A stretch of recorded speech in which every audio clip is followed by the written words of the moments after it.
Good morning, everyone. I'm going to wait a few moments for everyone to work out their connections.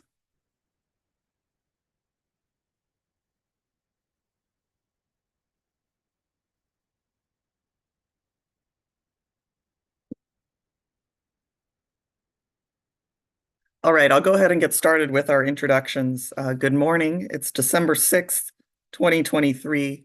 I'm Hearing Officer Nicole Kinsey with the Administrative Hearings Office of the State Water Resources Control Board. This is a continuation of the hearing on the pending petition for change by the City of Solvang of Water Right Permit 15878, which authorizes diversions of water from the Santa Ynez River in Santa Barbara County. This hearing is being conducted by Zoom web conference and is also being broadcast live on the AHO YouTube channel. Both the audio and video are being recorded, and we will post files of this recording along with the Zoom-generated transcript to the AHO FTP site. The YouTube recording will also be available on the AHO YouTube webpage. If at any time you're experiencing technical difficulties trying to communicate with us today, please send an email to the AHO at admin@waterboards.ca.gov. AHO staff are monitoring that email inbox and can let me know. Assisting me today, as usual, are several staff of the Administrative Hearings Office. We have Skylar Anderson, Kyle Wooldridge, and Nicole Mullen.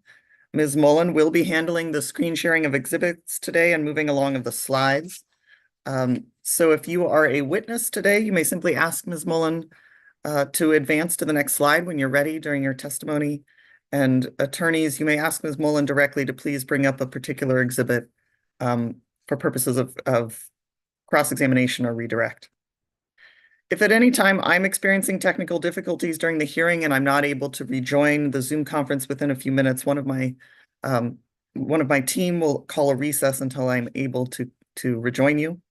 We will take breaks today as usual, mid-morning, lunch. We'll see where we are, but my usual practice is to allow a full hour for lunch. And then I will be holding the hearing to a hard stop at 5 p.m. So we will wrap up at a convenient breaking point before then. My intent is not to go through appearances this morning, but to carry them over from Monday, the 4th. But I will look to the room if there's, other than our witnesses, if there's anyone who is joining us for the first, well, not for the first time, but who was not with us on Monday and has not had a chance to introduce themselves, if you would please speak up. I see you, Mr. Custis, and I think we will hear from you today. So you will have a chance to introduce yourself then. Thank you. Is there anyone else? No one who's new, Hearing Officer Kinsey, but my associate Connor O'Brien is with me again, and today I will unavoidably need to step away a couple of times, so he'll be speaking some today, I think. Okay, thank you. Thank you for the heads up. Thank you, Mr. Stroud. So I think I'll go ahead and summarize where I think we are and where we'll pick up today. On Monday, we completed the case in chief testimony of all the parties. We heard also from Solvang's rebuttal witnesses, and I accepted Solvang's offer of exhibits into the evidentiary record. We also heard CCRB's hearsay objections to some of these exhibits, and namely the Stetson technical memoranda. And we had a discussion, and I stated that I would accept additional hearsay objections this morning, and then would ask for those objections also in writing.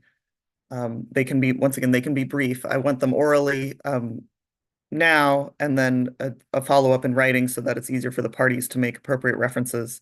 And I'm asking for those in writing by December 20th. I think because the request was from you, Ms. Capdeville, I'll turn to you first to ask whether there are other hearsay objections to Solvang's exhibit that NIMS would like to raise at this time. Thank you, Ms. Kinsey. I do appreciate this opportunity, so thanks. We do have no hearsay objections to be included. Thank you. Thank you. And I will turn to CDFW, Mr. Puccini or Ms. Germanario. Are there hearsay objections that you want to raise at this time? We do not have any additional hearsay objections at this time. Thank you. Thank you. And Ms. Hall, do you have any additional hearsay objections?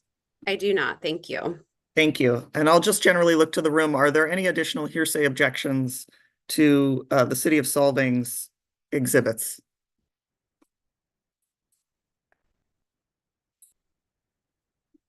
Okay. I think where we begin today is with CDFW's rebuttal witnesses, but first I wanted to take a brief pause. Are there any other issues or housekeeping issues or other procedural issues that we should talk about before we jump in and get started today? Ms. O'Sullivan, I see you came off mute, so I will turn to you. Yes, good morning, and thank you, Ms. Kinsey. Just two brief things. One, I just wanted, after the hearing closed yesterday, I realized I listed off the city's exhibits pretty quickly, and so I just wanted to make sure that you understood that I was doing, exhibits 1 through 124 inclusive, and so on, and that only those few exhibits that we identified that were replaced with revisions, or the few cross-examination exhibits that we didn't enter, were the only ones that the city omitted. Just wanted to confirm your understanding.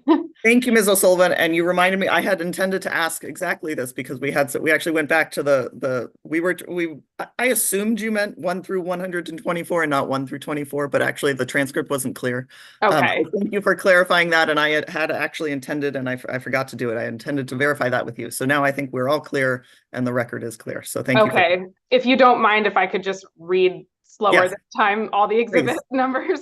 Let's do that. Okay. So just to provide the background, I will state this is Ms. O'Sullivan is going to clarify for the record our understanding of the exhibits that were offered and then accepted into the evidentiary record by the city of Solvang. Please go ahead.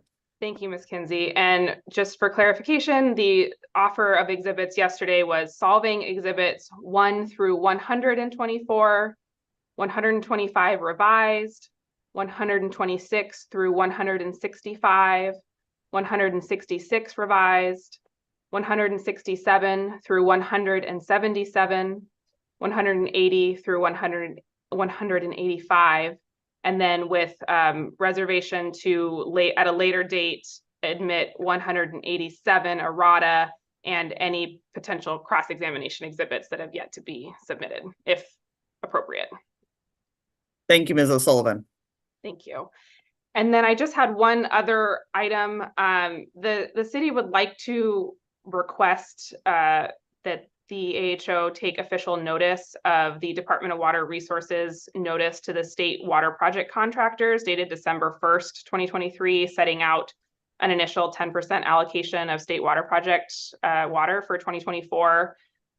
We would propose to file this in writing similar to CDFW, and on the basis that that it's an official act of an executive department, which is subject to judicial notice under Evidence Code 452, which then is incorporated through Government Code 11515.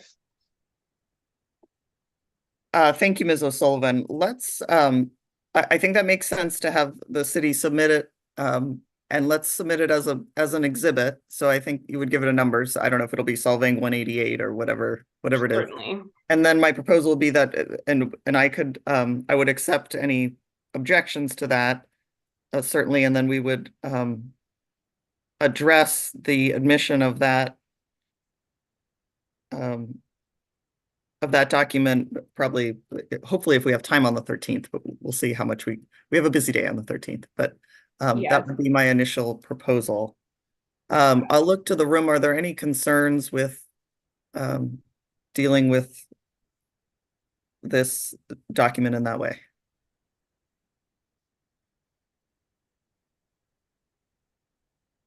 Okay, if you can please, Ms. O'Sullivan, just file it as soon as possible. I mean, I think you made clear what it is, but you can, as soon as, I understand we're in a hearing all day today, but as soon as possible, and then we'll have that well in advance of the 13th. Yes, would by the end of the week, close of business on Friday work? What is today? Today's Wednesday. If you can do it by the end of the day on Thursday, let's do the end of the day on Thursday. Certainly. Thank you. That's tomorrow, the 7th. Thank you, Ms. Kinsey. And you don't need I mean, it would be helpful to state the basis for that you're asserting a hearsay objection, but it doesn't need to be a lengthy argument of any kind. Just. Oh, I'm sorry. That's just official notice. So Yes. Yeah. Just that's, I mean, just identifying the basis for official notice as you just stated it to me. Yes. I think would be helpful. Thank you.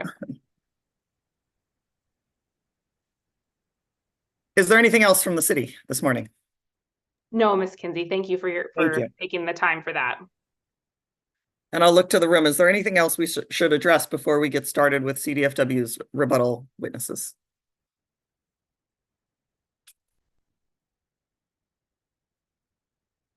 All right, then I will look to either Ms. Germanario or Mr. Puccini. First of all, which of your witnesses do you plan on calling first today? Ms. Kenzie would like to call Hans Sin first today. Okay, excellent. And will we need to have him sworn in again? I will administer a reminder, as has been my practice, but so I'll say good morning. Good morning, Mr. Sin. I see you here on my screen. Thank you for joining us once again. Good morning, Hearing Officer Kenzie. And Mr. Sin, do you recall taking the oath regarding the truth of your testimony when you testified in this proceeding on November 9th? Yes, I do. And do you understand that oath to apply to your testimony today? Yes, I do. Thank you very much. Ms. Germanario, I will turn things over to you to introduce Mr. Sin, but please ask him, when you do, ask him to affirm that his written rebuttal testimony is true and correct, and identify the exhibit number of the written testimony. That's helpful for our records. Okay, thank you. Thank you. So CDFW is pleased to call expert witness Hans Sin. Mr. Sin is a senior environmental scientist supervisor with CDFW who has extensive experience and expertise in wildlife biology and listed species recovery activities. Mr. Sin, can you affirm exhibit CDFW 121 is your true and correct written rebuttal testimony? Yes, it is. Thank you. And Mr. Sin, can you affirm exhibit CDFW 120 is your true and correct slide presentation summarizing your written rebuttal testimony? Yes, it is. Okay, thank you. And at this time, we will ask Mr. Sin to go ahead and provide his oral summary of rebuttal testimony. Ms. Mullen, if you would please present exhibit CDFW 120 on the screen, I'd appreciate it.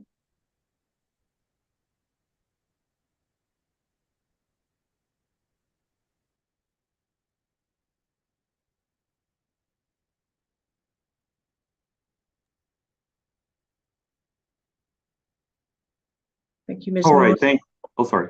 Mr. Sin, thank you. Cool. Thank you, Ms. Mullen, and good morning, everyone. Good to see you, everyone. So I will be talking about my rebuttal testimony today and impacts of special status terrestrial species. As Mr. Mani explained, I am a senior environmental scientist supervisor at Department of Fish and Wildlife. I have a bachelor's degree in wildlife at University of Georgia, master's in wildlife biology from Utah State University. I've been working professionally in the field since 1999. And my current role with the department is coordinating traditional listed species recovery activities, as well as assessing sensitive species statuses on department lands in the South Coast region. Part of the riparian working group that covers recovery southwestern flycatcher, other riparian Indian species, CDFW regional representative, Release Biosphere guidance framework group, CDFW representative for the California Red-legged Frogs, Southern California Working Group, focused on translocation efforts of California Red-legged Frogs from Baja California, Mexico to the United States, and I participate in the Western Pond Turtle Range-wide Management Strategy and Working Group, and emphasis in coordination of assessment of species in our region. So today we'll be talking about these special status species and their associated habitats, which are trusted resources within the state of California. Could you go to the next slide, please, Ms. Wong? So this was a rebuttal to Joe Gibson's testimony, Solvang 4. As you can read along the screen, this is the only Solvang testimony addresses possible effects of groundwater pumping and terrestrial species. Information presented in the testimony repeats information from the June 2012 EIR, Environmental Impact Report for the Water Master Plan Update, which includes part of the final Environmental Impact Report for the City Solvang Water System Master Plan Update certified by Solvang in February 2014, and its 2022 addendum and associated attachments. No information was presented in his testimony. This information I'll present will build off my previous testimony as necessary to respond to Mr. Gibson's assertions and to enable the State Water Board to accurately assess impacts of the proposed diversions on these terrestrial species. Next slide, please. Ms. Moore. Thank you very much. So we'll discuss a suitable habitat for leaf-spruce vireo and southwestern willow flycatcher at Wellsite B. For sake of efficiency, I will refer to leaf-spruce vireo as vireo and southwestern willow flycatcher here on out. So knowing if suitable habitat is available at Wellsite B is important, as the site might have potential to be utilized by the species, and having as much suitable habitat for these species are important for the recovery given the downward population trend they're experiencing in the St. Louis River. Mr. Gibson states that the suitable habitat for these species only occurs 1.3 miles downstream of the proposed well site. Following is an excerpt from his testimony. The southwestern flycatcher and leaf-spruce vireo are not expected to nest in River Wells project site due to small, isolated, and inadequate habitat. Suitable habitat for these species are present 1.3 miles downstream of the proposed location for the well sites for the River Wells project. Certainly, the 2022 addendum states more extensive riparian habitat, which is more suitable for these species, does occur approximately 1.3 miles downstream from well site B, which is well outside the revised project area that this terrestrial biological resources technical report and surveys focus on. Next slide, please.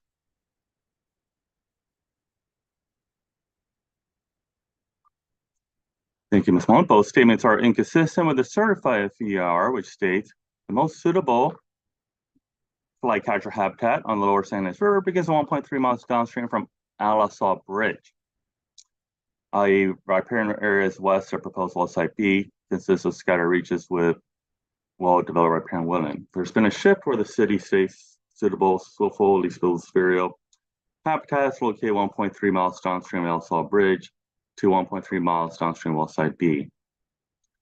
Next slide, please. The 2022 addendum, Potential Project Effects on Terrestrial Resources, was based on the PACS Environmental Inc. December 2021 report, where they state more extensive riparian habitat, which is more suitable for these species, does occur approximately 1.3 miles downstream from well site B, which is well outside the project area that this terrestrial biological protection reports survey focused on. Transient foraging individuals may utilize the project area, however, given the minimal amount of potential habitat that may exist, this is unlikely. The certified EIR identifies suitable southwestern wild flycatcher habitat approximately 1.3 miles downstream from Alasaw Bridge. The one-day ground survey PACS conducted, which they referenced, were conducted along the north bank of the San Ynez River from Alasaw Bridge to West River for approximately 1.5 miles. The survey did not extend 1.3 miles downstream well site B to determine a suitable flycatcher and vireo habitat starts at that location. Next slide, please. Here's a map of those various distances for visual assistance. So to the right, you see these distances from the Alasaw Bridge. So you have approximately 1.3 miles downstream of Alasaw Bridge. The one to the right, it goes right to the middle of well site B, the yellow polygon in the middle. The bottom distance, approximately 1.5 miles downstream of Alasaw Bridge, is a distance, approximate distance from the PAC survey, which shows that distance, bringing it to the boundary of well site B, the western edge. And the distance from well site B, approximately 1.3 downstream, shows that it is well outside that survey area that PACS has conducted. That is for visual. Oh, next slide, please. These are some photos taken between well site B and well site A. These are submitted photos from CDFW 67, just to give a visualization of the habitat where you can see thickets of willow, mule-fat, and some cottonwood. Next slide, please.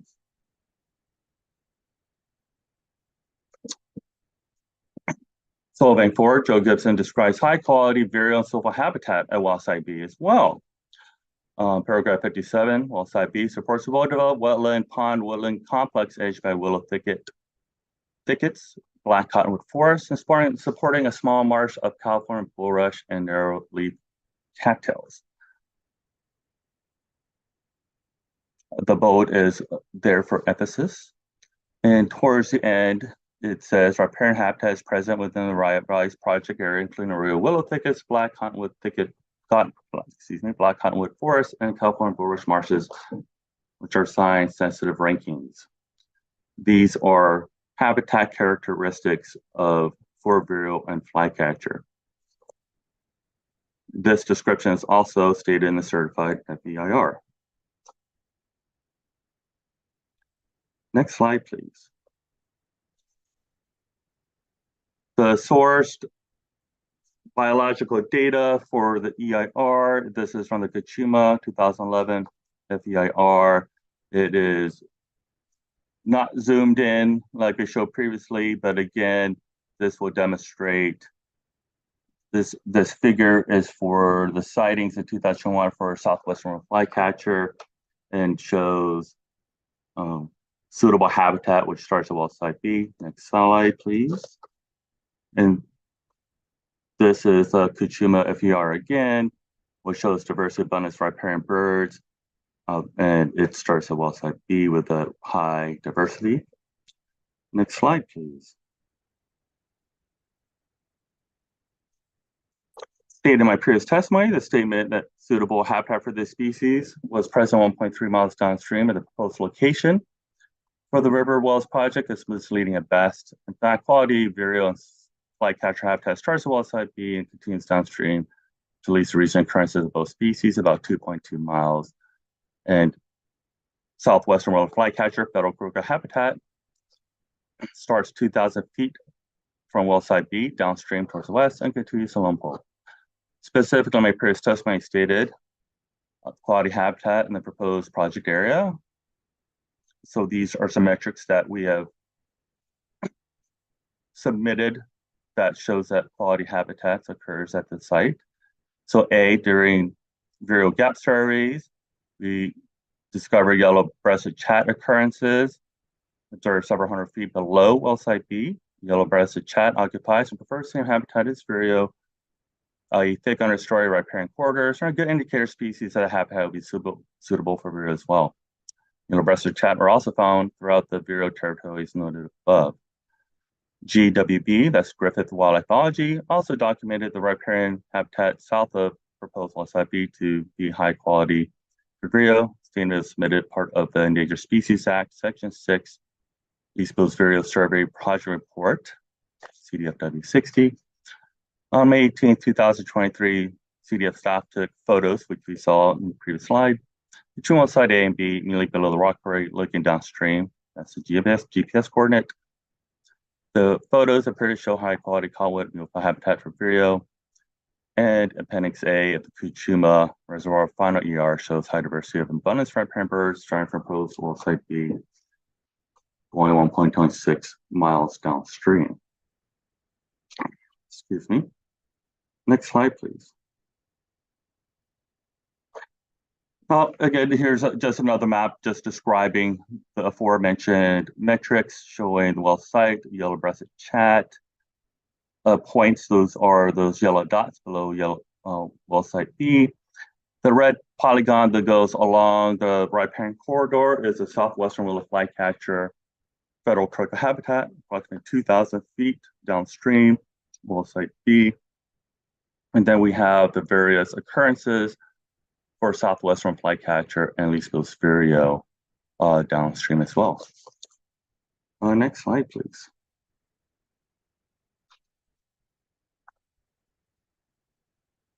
Importance of maintaining available flycatcher and vireo habitat. In summary, Joe Gibson states the suitable flycatcher and vireo habitat does not occur until 1.3 miles downstream of the well site B.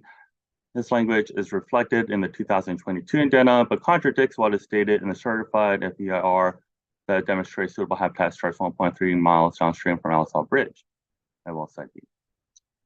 Given the documented presence of vireo flycatchers within 2.2 miles of well site B, the quality habitat of these species at well site B, as well as the destinations of flycatcher habitat, federal critical habitat, 2,000 feet downstream at well site B, it's clear there's high potential for this area to support both of these species. Support for these species, both these species have as much available suitable habitat given the downward trend of these species in the San Ynez River. As a result, the State Water Board needs to consider direct impacts to vireo and fly catcher value and determine mitigation requirements for this project. Next slide, please. Furthermore, Mr. Gibson, paragraph 64, his testimony states if the water level were to drop below the root zone, the riparian vegetation for extended period of 1 year or more, plants could be stressed and could eventually die, impacting riparian habitat. That's very important.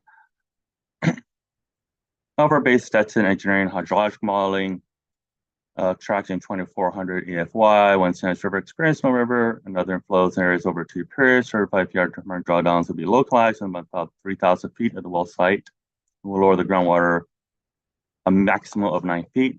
The subsurface water level is within historic groundwater level fluctuation. Solvang 4, nor the certified PR addendum defines what those historical groundwater fluctuations are or is. Next slide, please.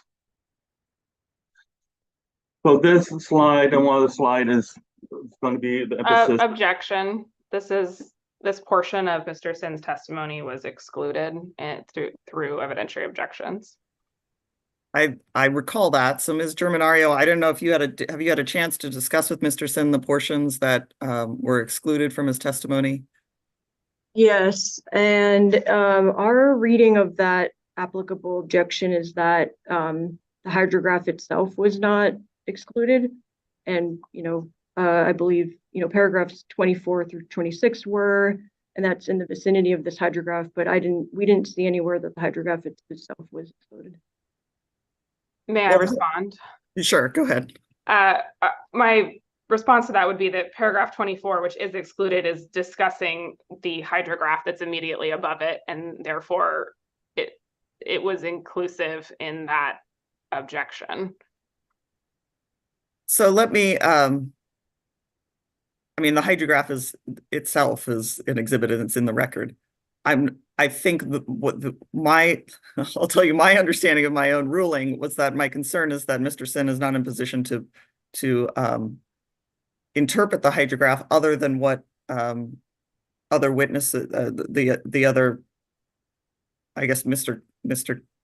Custis would be the appropriate, or Mr. DeMuha's testimony interpreting the hydrograph. So my ruling was that Mr. Sin cannot go beyond in his interpretation what Mr. DeMuha said. And I think Mr. Sin's, I excluded the testimony there where Mr. Sin was interpreting the hydrograph. So I don't think, I'm thinking this through on the fly, I think on rebuttal and on direct, I don't think there's anything to be said about the hydrograph that would be within Mr. Sin's written rebuttal testimony and within his expertise. So I think we should move on from this, unless you have an additional response, Ms. Germanario. No, I think that makes sense. Thank you. Okay, thank you. So Mr. Sin, if we can move on to the next slide. Okay, next slide, please. Actually, can we go to slide 18?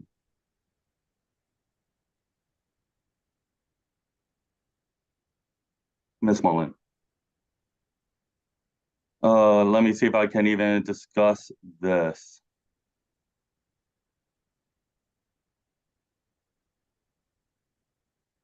Can I discuss this?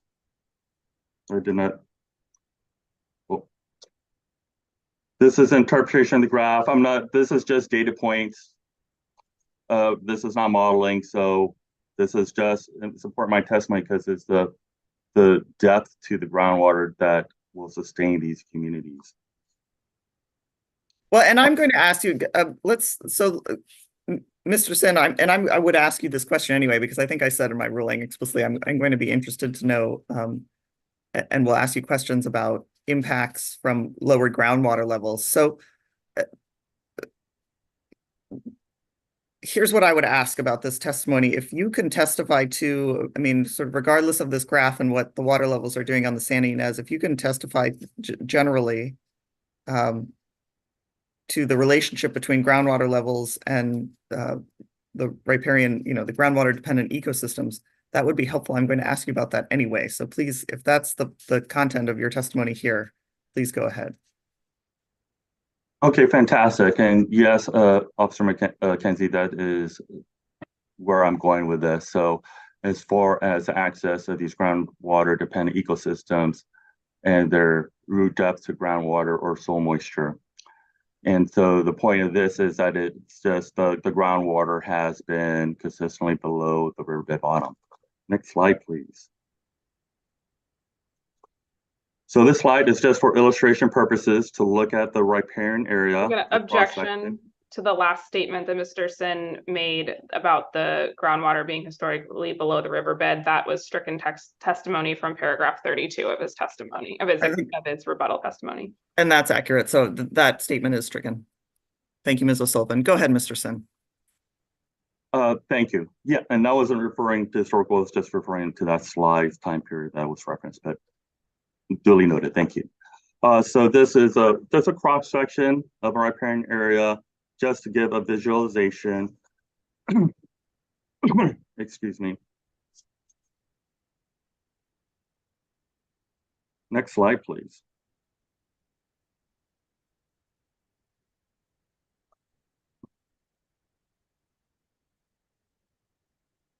So just to reiterate the quote, if water levels were dropped below the root zone of our parent vegetation for extended period of time, 1 year or more, plants could be stressed and could eventually die, impacting our parent habitat. The last point, the southwestern willow flycatcher federal recovery plant states cottonwood and willow forests thrive for groundwater is less than 3 meters. Next slide, please. Next slide.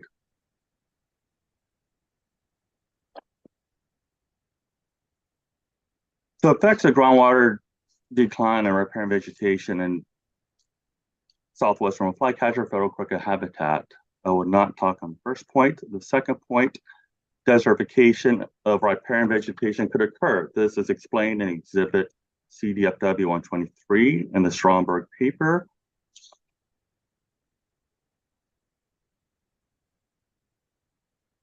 And can we go, and oh, hold on, sorry, Ms. Mullen. And this desertification where a sequential event where shallow rooted species will die off first and could potentially be replaced by more resilient invasive species like bunch grasses. This can result in a loss of biodiversity and can increase fire hazards with fine fueled grasses replacing more sensitive wetland plants. If you can go back to slide 19, please.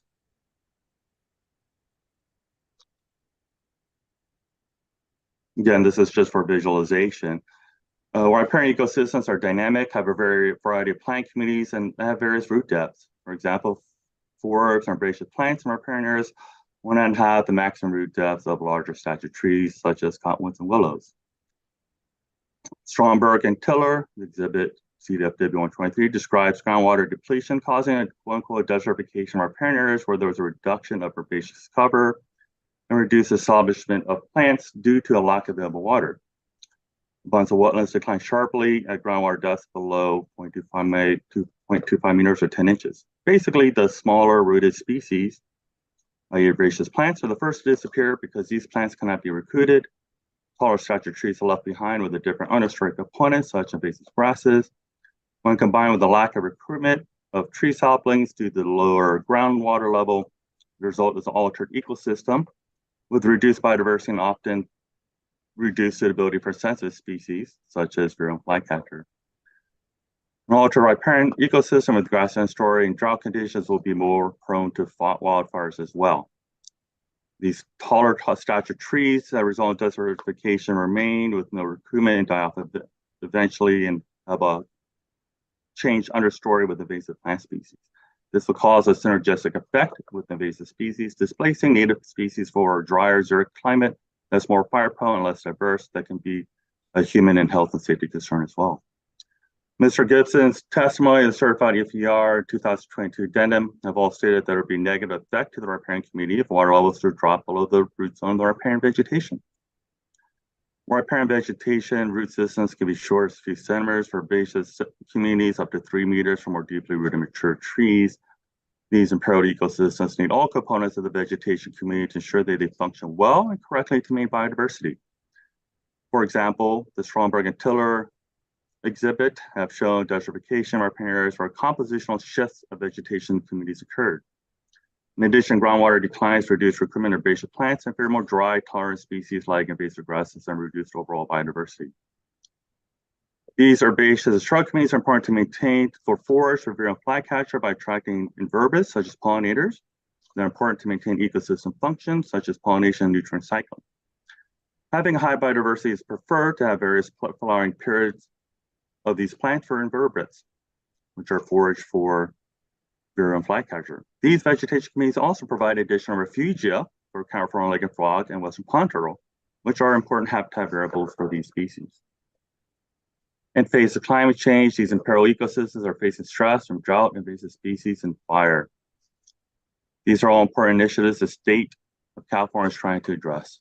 These are all in the realm of public trust, where we're not only trying to recover this species from extinction, but also the associated plant communities and facets of the ecosystems that come with them. These are all public trust resources that we're collectively trying to protect and preserve for our future generations. Ms. Mullen, let's go back to slide 22, please.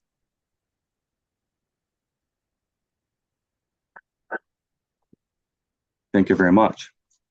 The last point, the southwestern willow flycatcher federal critical habitat occurs 2,000 feet downstream of Site B, and with a potential 6,000 feet drawdown effects, that means 4,000 feet of southwestern flycatcher critical habitat can be adversely affected. Next slide, please. Effects on California legged frogs and western pond turtle. Mr. Gibson states that with respect to operations, the city, River Wells certified FDR acknowledged that subsurface water diversion could create local depressions in the subsurface water levels, and therefore modify habitat for California legged frog species that depend upon the riparian resources found along the San Luis River and other listed species that can make use of the riparian resources of the river, including the southwestern flycatcher and Leesville's Ferrio. In our exhibit, CDFW Scene 2, we show there's a California legged frog occurrence in 2007, 1,312 feet away from one site being a record of western pond turtle in the same location in 2016. This indicates this area had suitable habitat and support of these species in the past and well within affected reach of 3,000 feet and identified and certified FEIR. And it's worthy to note, it's important to emphasize absence of data is not proof of absence. There may be areas of the state that have not been surveyed where data has not been submitted to CNEDB. Just because a species has been documented in CNEDB at a given location does not necessarily mean the species does not occur there or have the potential to occur there in the future. The absence of data in the CNEDB is not proof of absence and does not constitute the basis for a negative declaration as to species presence or suitability of the habitat of the species. Next slide, please. So this is a map of those two CNEDB occurrences for California legged frog 2007, western pond turtle in 2016, 1,312 feet away from Will Site B. Excuse me.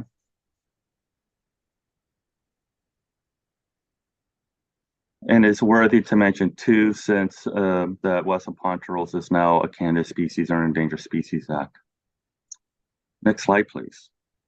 Or slide 26. Next slide. Thank you, Ms. Mullen.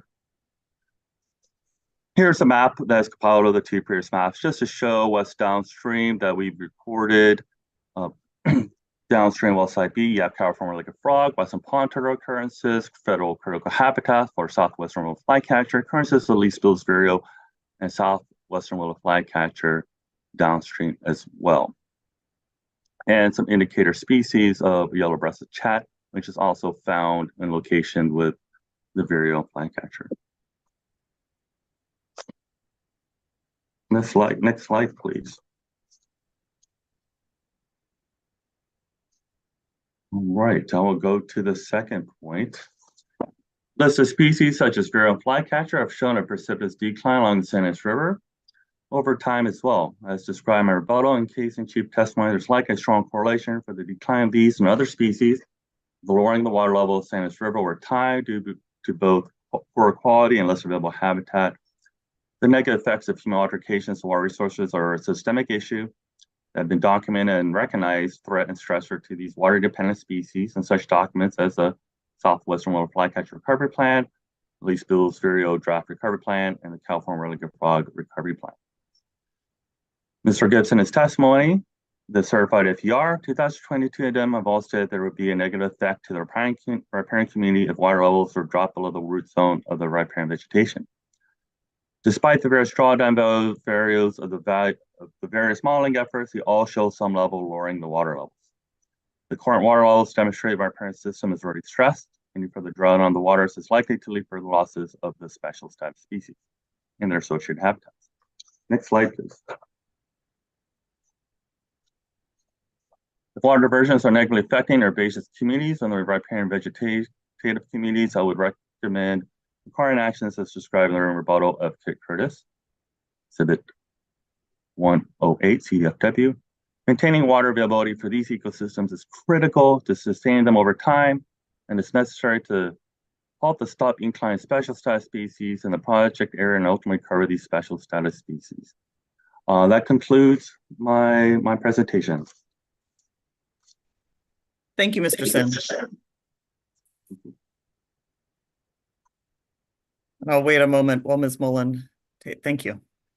I'm going to go ahead and follow up now. I think I'll have more questions, but I'll follow up now with a question I alluded to, which is there have been changes in Mr. Demuha's testimony with regard to his calculated expected impact from the proposed well pumping at well site B on drawdown of the subsurface water levels. Have you read Mr. Demuha's revised testimony? Yes. And does that change any of your conclusions or your testimony that you just provided to us? None whatsoever.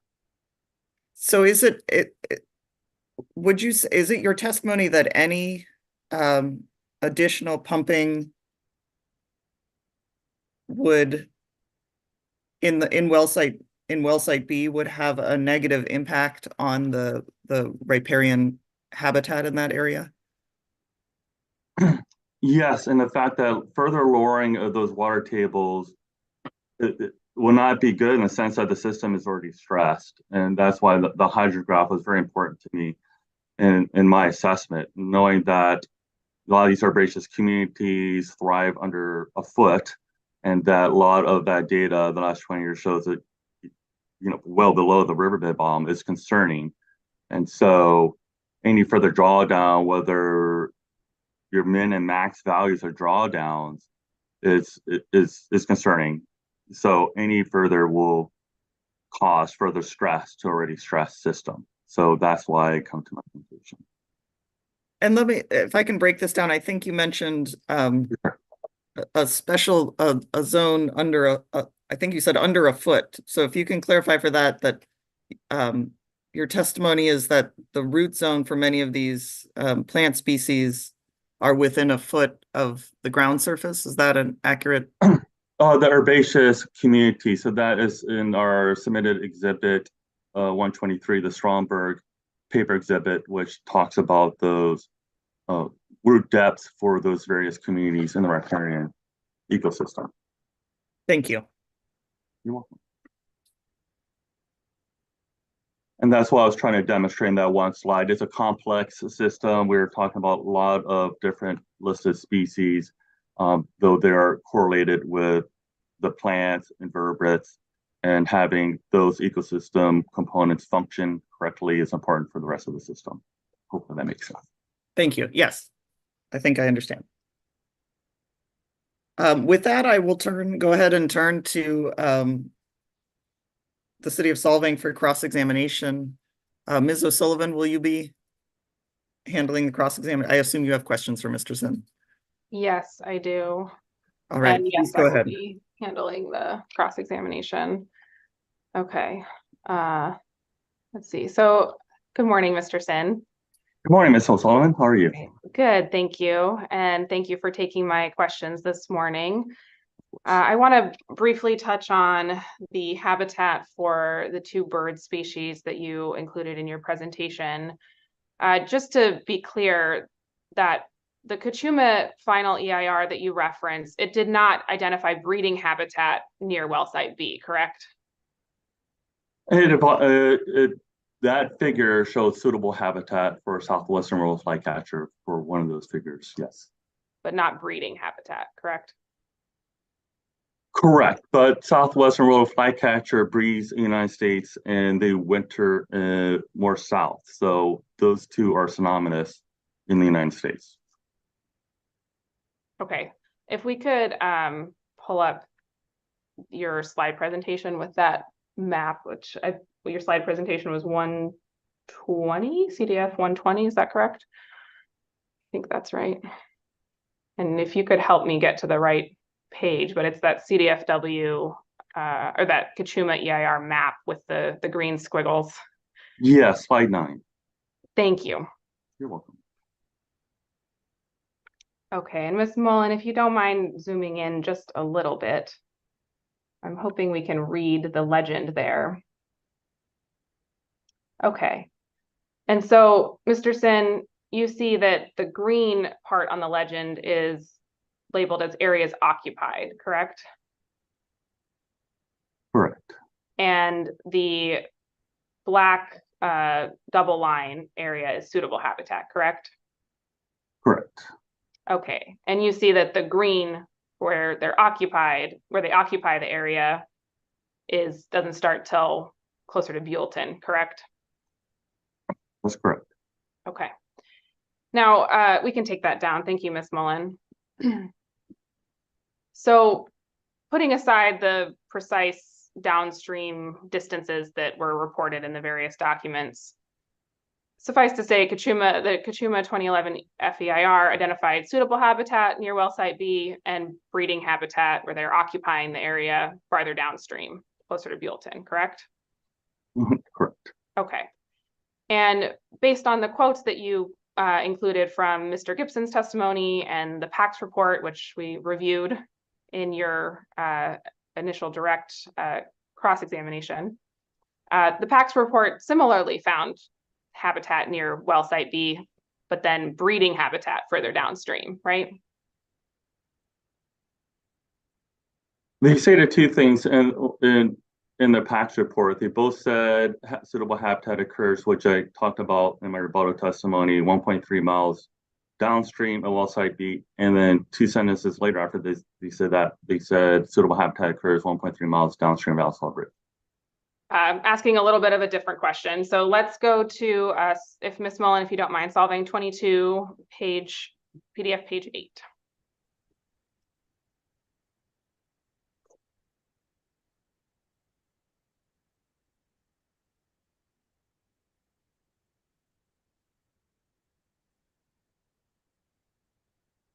Okay, and if we could just scroll down, I think till the last paragraph is visible.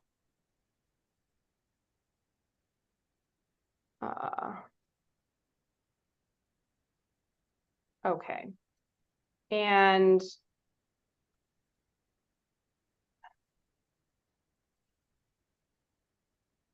okay, so the last paragraph, the third sentence says that transient and foraging individuals may utilize the project area. You see that language? Yes, I did. Okay. And then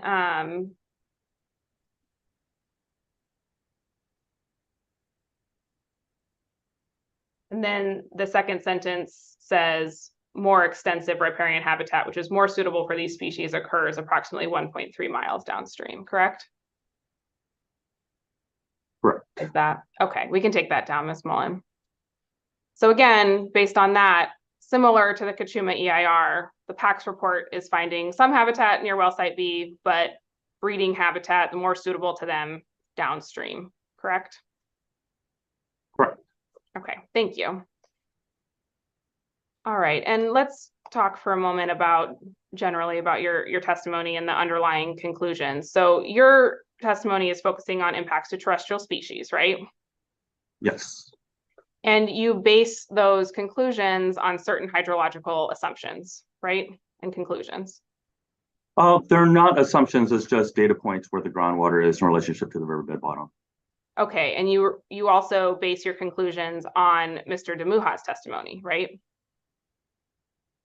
No, in part, yes, but again, like I previously stated, the riparian system is stressed, so any further stress is just not good. So it's in part, yes, but in totality with everyone else's.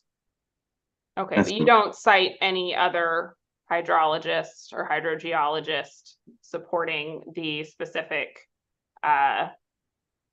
drawdown values or groundwater elevations that you're reporting, correct? Throughout both written testimonies, I referenced the Stetson memo, which talks about the max drawdown value of 9 feet and within impact area of 3,000 feet of the site. So I do cite the information in the EIR and addendum. And just following on what Ms. Mullen was asking you, your testimony is that even though Mr. DeMuha's values changed by a factor of 10, your conclusions don't change at all. Correct. Given the information provided in the EIR and its addendum, they repeat maximum drawdown of 9 feet. So that was the basis of my original assessment. Okay, and you're aware you're aware that the FEIR is modeling a project that's much bigger than the city's current project, correct? Correct. Though that was the information that was provided. Okay, and you don't assess what your conclusions would be considering Mr. Nicely's testimony and drawdown information, correct? I do. His information looked at a 6-month time period versus 2-year time period versus a Stetson memo and what others have done. And excuse me, Mr. Sin, your rebuttal testimony does not address Mr. Nicely's analysis at all, does it? Oh, I thought you meant in general. I'd like to object that this is irrelevant and misstates Mr. Sin's testimony. He's not purporting to make opinions on hydrogeology, so I don't see how this is relevant. If I may respond. Yes. Yes. So I'm trying to establish that Mr. Sin's, there are hydrological assumptions and basis that he's then deriving his terrestrial species conclusions from. And I'm pointing out the lack of basis for his terrestrial species conclusions based on the lack of hydrological basis that he's starting from. So it is relevant in that sense. I think that's right. I'll allow you, objection overruled. I'll allow you to continue. Thank you, Ms. O'Sullivan. Please go ahead. Thank you, Ms. Kinsey. So your rebuttal testimony does not explain how your terrestrial species conclusions, how Mr. Nicely's drawdown values would relate to your terrestrial species conclusions, correct? In regards to Tim Nicely in my rebuttal, I did not reference Tim Nicely. Thank you. Okay. One moment. Okay. That's all. Thank you. Thank you, Mr. Sin. Thank you, Ms. O'Sullivan. Thank you, Ms. O'Sullivan. I will turn to CCRB. Mr. Bivens. There you are. I have no questions for Mr. Sin. Okay. Thank you. Okay, thank you. And then I will just run through the list. The parent district, questions for Mr. Sin? No questions for Mr. Sin. Thank you. Thank you. ID number 1. No questions. Thank you. And All Guest Ranch. No questions. Thank you. Thank you.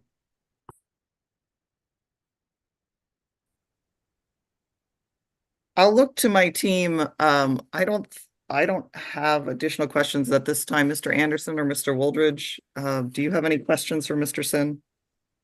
No questions. Thank you.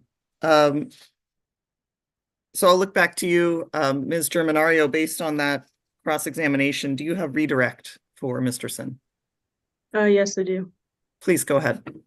Okay, thank you.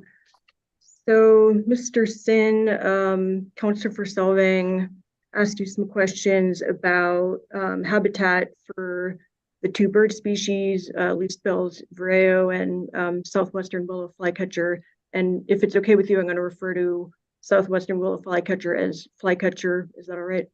Yes. Thank you. And there were, questions getting at the idea that there's no breeding habitat for these bird species near well site B based on the Kachuma 2011 EIR. Do you remember that? Yes, I do. Okay, so after that cross-examination discussion, is it still your opinion that leaf spells rayo and flycatcher would be expected to nest and breed in the proposed project area, well site B? Yes, there's high potential. And why didn't the Kachuma 2011 EIR change your mind about that opinion? Oh, given the other data that we evaluated and submitted, whether the photos was a strong one that showed the habitat, the surveys with the Section 6 Vireo grant that was also co-sponsored with the U.S. Fish and Wildlife Service demonstrated that there was good habitat there with also indicator species with the yellow-breasted chat. And were there other reasons for your opinion based on the certified EIR about that habitat? In regards to the certified EIR, they did mention again their suitable habitat 1.3 miles west of Alsar Bridge will bring it to well site B. So yes. And in the addendum itself, was there anything that helps support your opinion on that? Yes, the PACS report actually describes the habitat characteristics. As I said, my rebuttal testimony at the well site, giving it descriptions of thick mule fat, cottonwood, riparian woodlands. The describe, remember, submergent vegetation like cattails, which would be an indication for still water, which would be preferred a lot of times by southwestern willow flycatcher. So the PACS report describes the habitat characteristics that are suitable and desired by both of those evening species. Okay, and then as well, the Griffith Wildlife Biology report you described in your testimony, was there anything there that supported your opinion? Yes, and they had submitted data information of quality habitat on site and with the yellow-breasted chat presence on site as an indicator species. Thank you. Okay, and I believe Solvang's council showed you the map from the Kachuma EIR. I believe it was figure 4-14. The copy I have a reference to is in your PowerPoint, actually. Ms. Mullen, if you would kindly show CFW 120, page 9.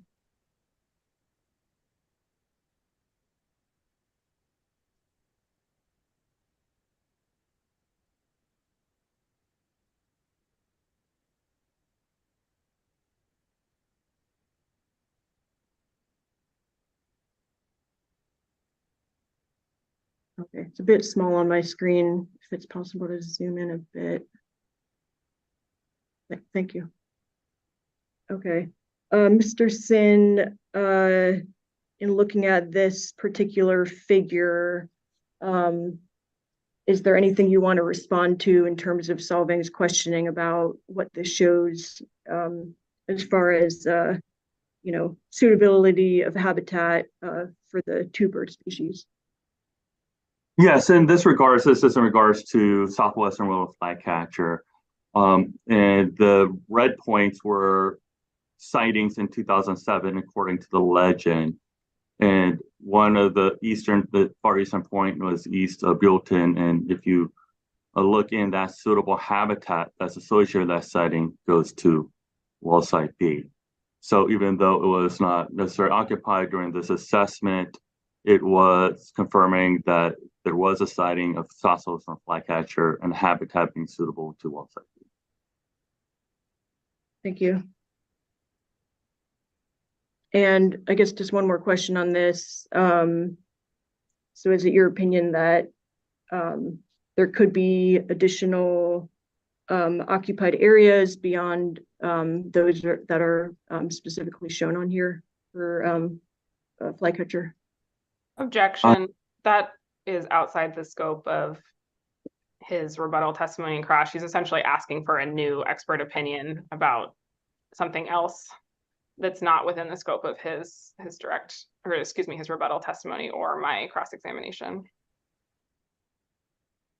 If I recall, the AHO in a prior similar situation indicated, we're not strictly bound to what's within, the limits of the written testimony itself, if a question is on point. Well, that's on the cross-examination on case in chief testimony allows for a full range. So there's what I'm thinking through here. I think this is somewhat outside the scope of the cross and Mr. Sin's testimony. I'm going to ask, so I think the objection is sustained.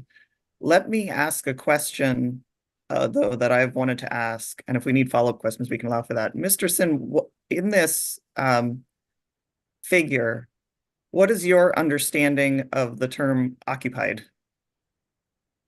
What does that mean? Occupied would mean that there's a confirmed not only sighting but being utilized for nesting. So but I did not see any more details associated that, at least not to memory, were what they define as occupied, though they have two different lines of occupied and suitable. So I'm making an assumption that would mean that it was found to be nesting in the area or there more than the first sighting. So I can't really give a definitive answer without digging more into the metadata of what they are showing here.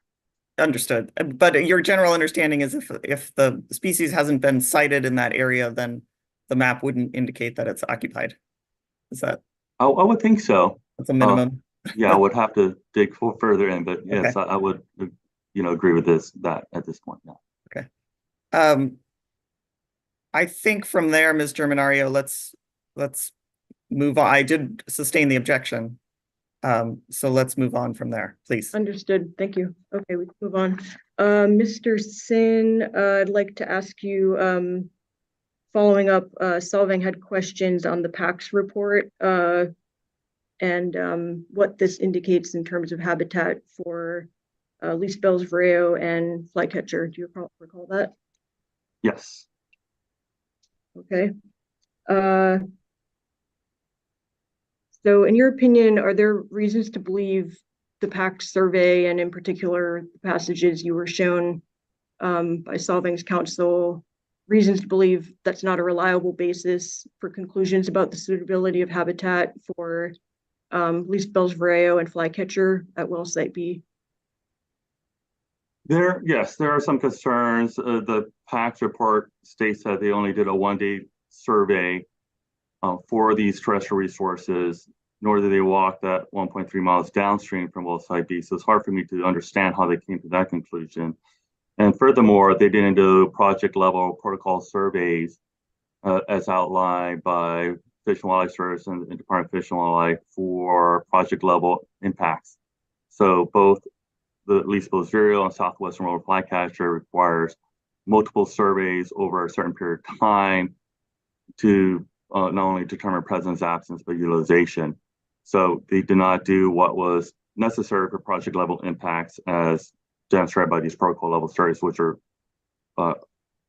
were made in part for that low project level to address scenarios like this. So a one-day survey, I believe, was insufficient given the level of assessing the presence of these species and then furthermore addressing mitigation of those presence of those species. So that is of concern to me that they only went out a day, they walked, a little over a mile west of Alice Hall Bridge, And a lot of the conclusions were from that. No protocol level surveys were conducted. Okay, and you just mentioned the fact that the PAC survey was not a protocol level survey. What would actually be involved in a protocol level survey? Objection. This is going way beyond the scope of cross-examination. Sustained. I also think we covered a lot of this territory previously. Yes. So I think if we can move forward, Mr. Arminario, that would be more effective for me. Thank you. Okay, thank you. Sorry for veering off course. Let's see. Okay, and then moving to, I think the final line of questions Solvang had was about your conclusions about species impacts based on hydrology assumptions. Do you recall that line of questioning? Yes. Okay.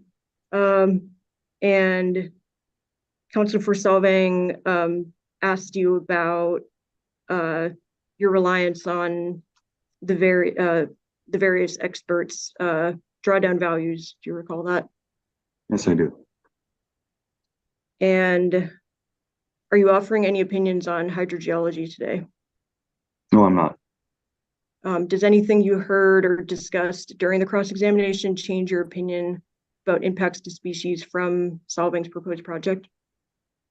No, it does not. And the drawdown values that you did look at, were those the sole reason you predicted adverse impacts to special status species from pumping in well site B? Can you repeat that first part of the question? I'm sorry. Yes, sorry. So in your testimony, you looked at, one of the things you looked at was drawdown values from Mr. Demuha as Solvang highlighted on cross-exam. Is that correct? Correct. And were those drawdown values the sole reason that you predicted adverse impacts to special status species in well site B? No. Again, all is relying on the information provided by the FEIR and the addendum with associated reports from Stetson and reinterization by GSI and the addendum. Also, in totality, I did look at the other drawdown values, but again, I'm not basing it on that. I'm not basing on assumptions or modeling. I'm basing on empirical evidence of where the groundwater is right now in relationship to the riverbed model. Okay, so the additional things you looked at to determine impacts to species, can you characterize that in just a general way, the other information you looked at? The other information would be the downward trend of all the aforementioned species. Those Vario, San Ynez River had about 20% of that species in the mid 80s, and now it's just a fraction of the few territories. All the aforementioned species, as discussed before, we're experiencing downward trend, so that isn't lightning in upon itself. I know the kit will go more into some of the aerial photo imagery, but all the evidence that we have seen with our databases and trend of this data over time shows that there's issues here, and the recovery plans that we aforementioned actually talk about the San Ynez River specifically and these specific impacts having a large adverse impact on these metapopulations on the San Ynez River. So yes, that's the further evidence that I went on as far as the downward trend of these species that are associated with these habitat types.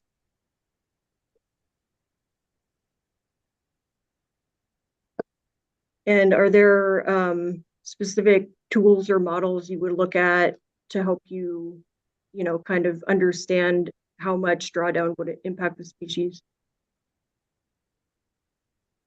Are there tools or models that will help me understand better? Well, getting more information on these correlations of water diversions in relationship to not only groundwater depth, but soil moisture. I'm gonna object again that this is, again, asking him for a new opinion, and it's outside the scope of his rebuttal testimony. Sam.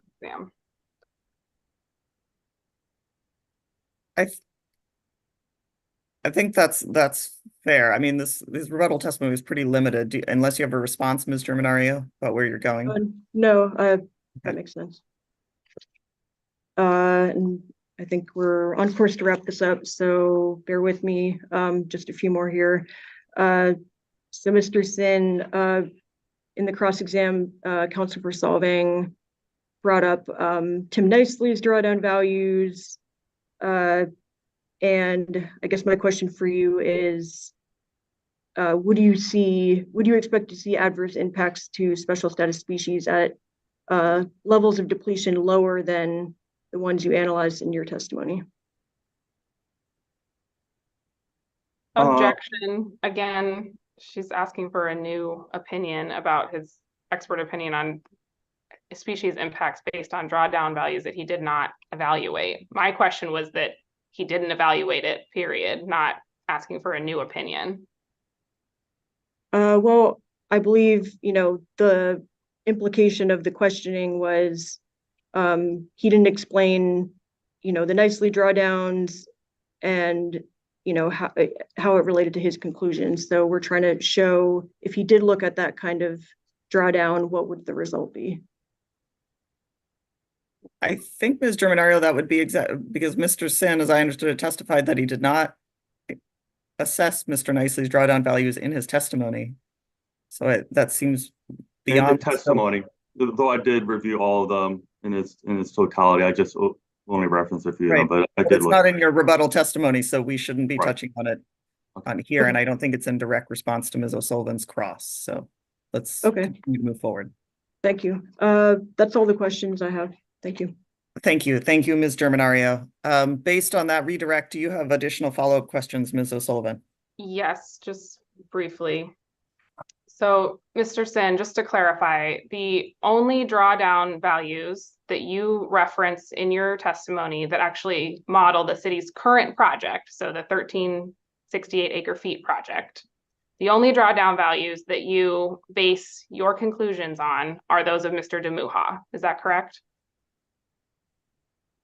Also, the addendums as well in the testimony with those drawdown values that I quoted excerpts from.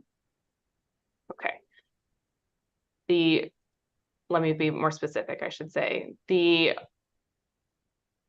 well,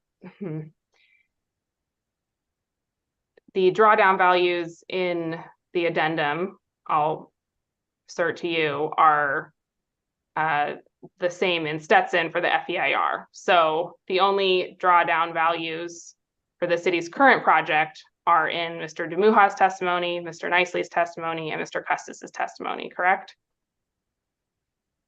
Correct. And of those three, you only relied on Mr. DeMuha's values in your rebuttal testimony, correct? Correct. Thank you. No further questions. Thank you. I believe with that, we've wrapped up Mr. Sin's testimony. I want to thank you, Mr. Sin, for once again joining us. I really appreciate you being here and appreciate your testimony today. So thank you very much, and you are now excused from this. Thank you. Before we move on to Mr. Custis, I have a general question for CDFW and the other fisheries entities if they care to chime in.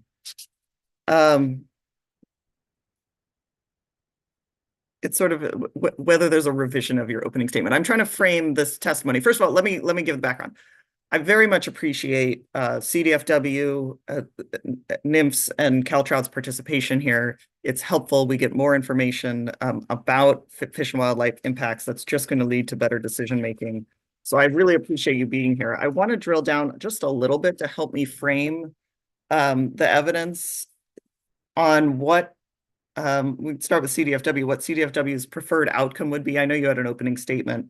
But so I'm going to look to you, Ms. Germanario or Mr. Puccini, about thinking about that the State Water Board is in this practical position of having to make a decision in this case, right? Based on all of this evidence that is coming in and all of this information.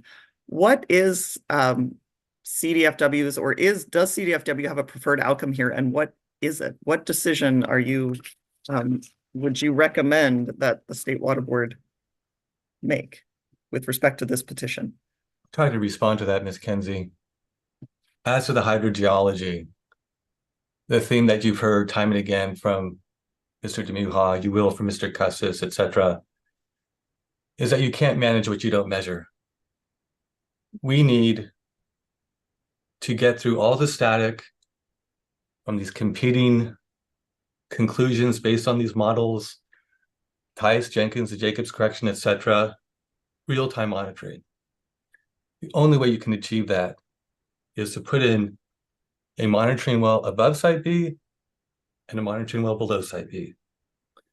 You collect the data from those wells, you compare that to the thresholds that Mr. Sin has described.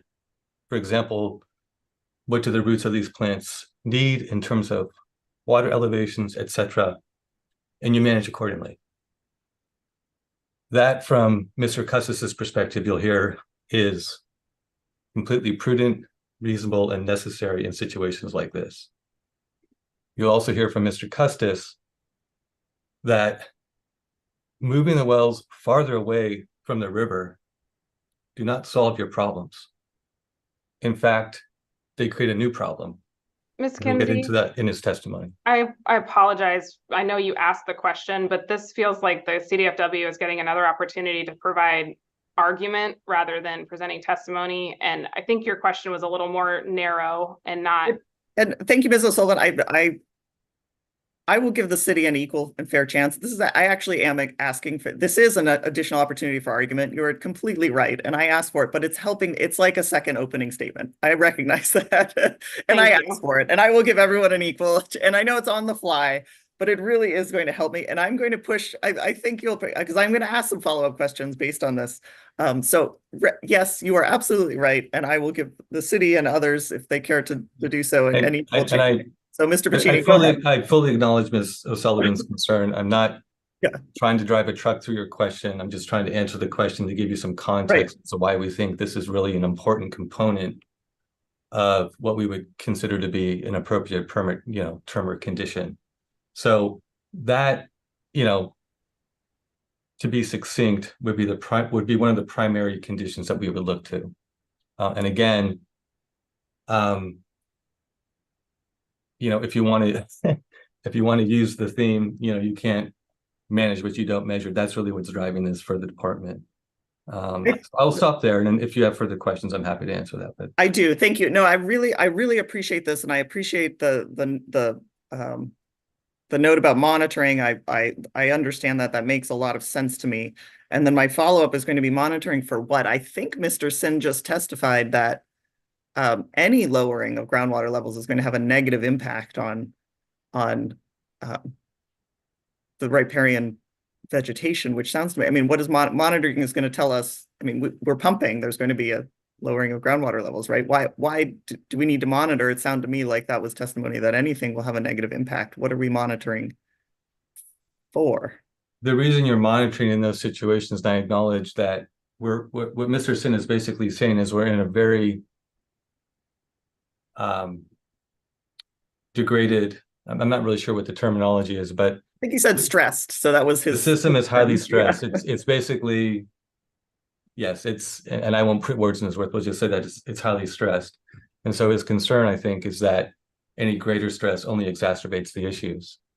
And in fairness to the city, we are not saying don't pump, don't put your pumps in well site B, etc. What we're saying is, if you're going to pump, we know there's drawdown. We know those effects can spread out, not just, where well site B is, but up and down river. And so therefore, in order to try to meet the city's demands, allowing them to pump at times, we need to know when that makes the most sense. We need to have real-time data to see what the effects of that pumping is to protect those groundwater dependent ecosystems. The reverse of that would be, since the system's already stressed, let's not do any monitoring and let everyone pump what they want. It's only going to get worse. It's already bad. So I worry about it. That's not, I think, a proper response to basically say, because the situation is bad, everyone can exacerbate it, basically. So real-time monitoring is really, really critical in a situation like this. So if I can interpret, it sounds to me like what you're proposing here is some kind of like an adaptive management plan where there would be the monitoring would inform what triggers and thresholds would indicate when the city could pump or when they could not pump. Is that? Yes, I think in general terms, that's correct. And the details, would be important. Right. As with any adaptive management plan, the devil is in the details, right? And just to emphasize something I said before, you can tell from the hearing as where we are right now, there are a lot of variables in play. Okay. Both in terms of the amount of refill that's needed, when it's needed, how long it will take to refill, the current condition of the aquifer, the coordination with the GSP, the interaction between, say, the groundwater from Paso Robles Formation, et cetera, and how that affects pumping, et cetera, et cetera. So, and I was going to say one other thing, but I'm not going to because I know it'll get an objection. But there's another detail there in terms of the type of monitoring that you would need to do if you weren't going to do a Jenkins, analysis, et cetera. But without going into further detail, the point is to control those variables, you really need real-time monitoring. It's the most effective way to do it. If you don't do that, then you're sort of flying in the dark is what it comes down to. Thank you. I think my last follow-up here, and I'm trying to figure out how to phrase this question. One of the practical implications here, we heard testimony on rebuttal from the city about in response to the fisheries entity's proposed terms for approval of the change petition. And my understanding of that testimony is that there would be, at least according to the city's rebuttal testimony, that would be significantly restrictive on the pumping opportunities for the city, which suggests to me, I don't think this was testified to, but it suggests to me that the city, if those were the proposed terms that were going to be imposed on this approval of this change petition, the city might just walk away and continue pumping where they're pumping. So one of the things I'm thinking about here, this is a change petition. It's not approval of a new application, right? It's approval of this particular change. Are there, I mean, is it preferable to CDFW? I don't know if this is, you can tell me that there isn't a preference, but is it preferable to CDFW to that the city just continue pumping and where its wells are, bounds of the current water right permit? Unless the approval from the State Water Board includes all of the terms and conditions proposed by CDFW? I think that's a fair question. Unfortunately, I don't have any information as to the department's position on that particular issue. Okay. We can talk about, I mean, and if it would be helpful, the department can caucus on that and brief you on that particular issue if that would be helpful to your determination. Just based on the testimony that I've seen, there doesn't appear to have been a focus on that particular issue. And I think it's primarily driven by the issues that are identified in the hearing notice. We were focusing on what the effect of the change would be, not how that is better or worse than the current situation where they're doing their well pumping above Alisal Bridge. The only document I can think of, and there's probably more that speaks to that, would be the Hopkins 2012 report and the effect of pumping on pools and so on and so forth. And of course, the other parties to this hearing are going to have their own position because, as Solvang has made clear, one of the benefits, according to them, of moving these wells downstream is to reduce interference with other well pumping. But it is really a rich issue. It's wrapped into what's necessary for sealhead recovery. It's wrapped into the flows that are required in the various water rights orders and so on and so forth. And then on top of that, my understanding is that one of the reasons Solvang wants to move downstream, and in addition to interference, is that some of those wells are not operating, in an ideal capacity. So obviously from their perspective, they feel like moving downstream is a better situation, as they've explained. But unfortunately, I think, again, an excellent question, but it's just not something that the department has really focused on at this point. We are willing to look at that issue in greater detail if that would be helpful. I think it would be helpful. I mean, I'm not inviting new evidence at this point in the proceeding. That wasn't my intent. I mean, that is the practical question that this, to some extent, the State Water Board is facing, right? Do you approve it or not, and with what conditions? And um, in comparison to what is current, the city has a valid water right permit to divert water. So the assessment here is to some extent or in large part is the incremental impact, setting aside that there's this public trust responsibility as well, that I'm recognizing that the board has an ongoing responsibility to review its water rights decisions. But I think that would be addressing that question would be helpful to me in the practical sense, and recognizing that the board is in this has to make a practical decision here and weigh all these factors. And I am a little bit on a limb because I have not, consulted obviously with I know, any of I our asked you experts. entirely on the fly. Yeah. Which in some I ways mean, helpful. really my response is we want to be helpful. Yeah. And, if we can provide that information, we certainly can. I just don't know, right now, Right. our capacity to do that and so forth. But just to understand your question, you're trying to compare status quo to what the change petition would require. And another perhaps difficulty is we need to know what the status quo is. There's been testimony by Solvang again as to the reasons they want to move downstream. So there will be some assumptions, that go along with that. So I'm kind of changing my tune to say, with some reservation, we would try to address that issue to the best of our ability.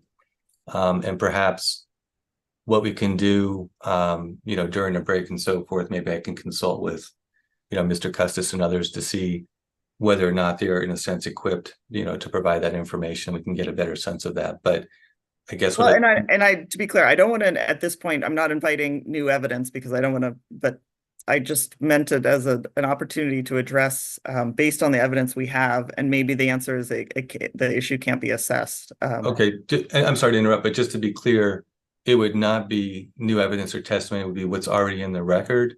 Can we determine basically the difference between the two outcomes? Yeah, and this may be, and I'm not asking for this today or on the 13th necessarily. It may be a closing brief issue, where you get more pages because I want you to address this issue. I just wanted this is helpful to me to frame up. It's very helpful for me to frame up CDFW's evidence as to understand your focus here. As I said, the evidence is very helpful, and more information about the impacts to fish and wildlife are helpful and are going to inform and create better decision making. But I also wanted to put out here this practical question that I think the board is going to wrestle with as well. I think it plays into the assessment of the public interest, is approval of the change in the public interest. I do think the questions about potential impacts to fish and wildlife include this to some extent a comparison with the status quo, to the extent we know what that is. And we may be somewhat limited. It's different. The EIRs are funny because they have a baseline, but that and I do have to emphasize that. I mean, we know that the Solvang started with its project description to be, 5 CFS at a greater annual volume. That's been reduced now, I think a couple of times. Also, for example, Mr. Nicely, testified that the maximum pumping would be 686 versus 920. And I think you had said in a previous hearing that Solvang might want to consider that as a formal change to the change petition they have on file now. So there are some moving parts, but I understand the ask. I appreciate that. And we will have some internal discussion, but, be prepared to respond further as you see fit. Great. Thank you. I appreciate this discussion, and I'm certainly going to give others a chance to chime in. I think before I invite the city to chime in, I would like to turn to the other, to NIMFS and to Cal Trout, and give you a chance if you have any additional comments. I just want to give you the opportunity. So Ms. Capdeville, do you have, are there any comments that you'd like to share on this topic? I just want to make sure everyone has a chance to chime in this conversation. Yes, thank you. We do support CDFW's remarks, and our focus is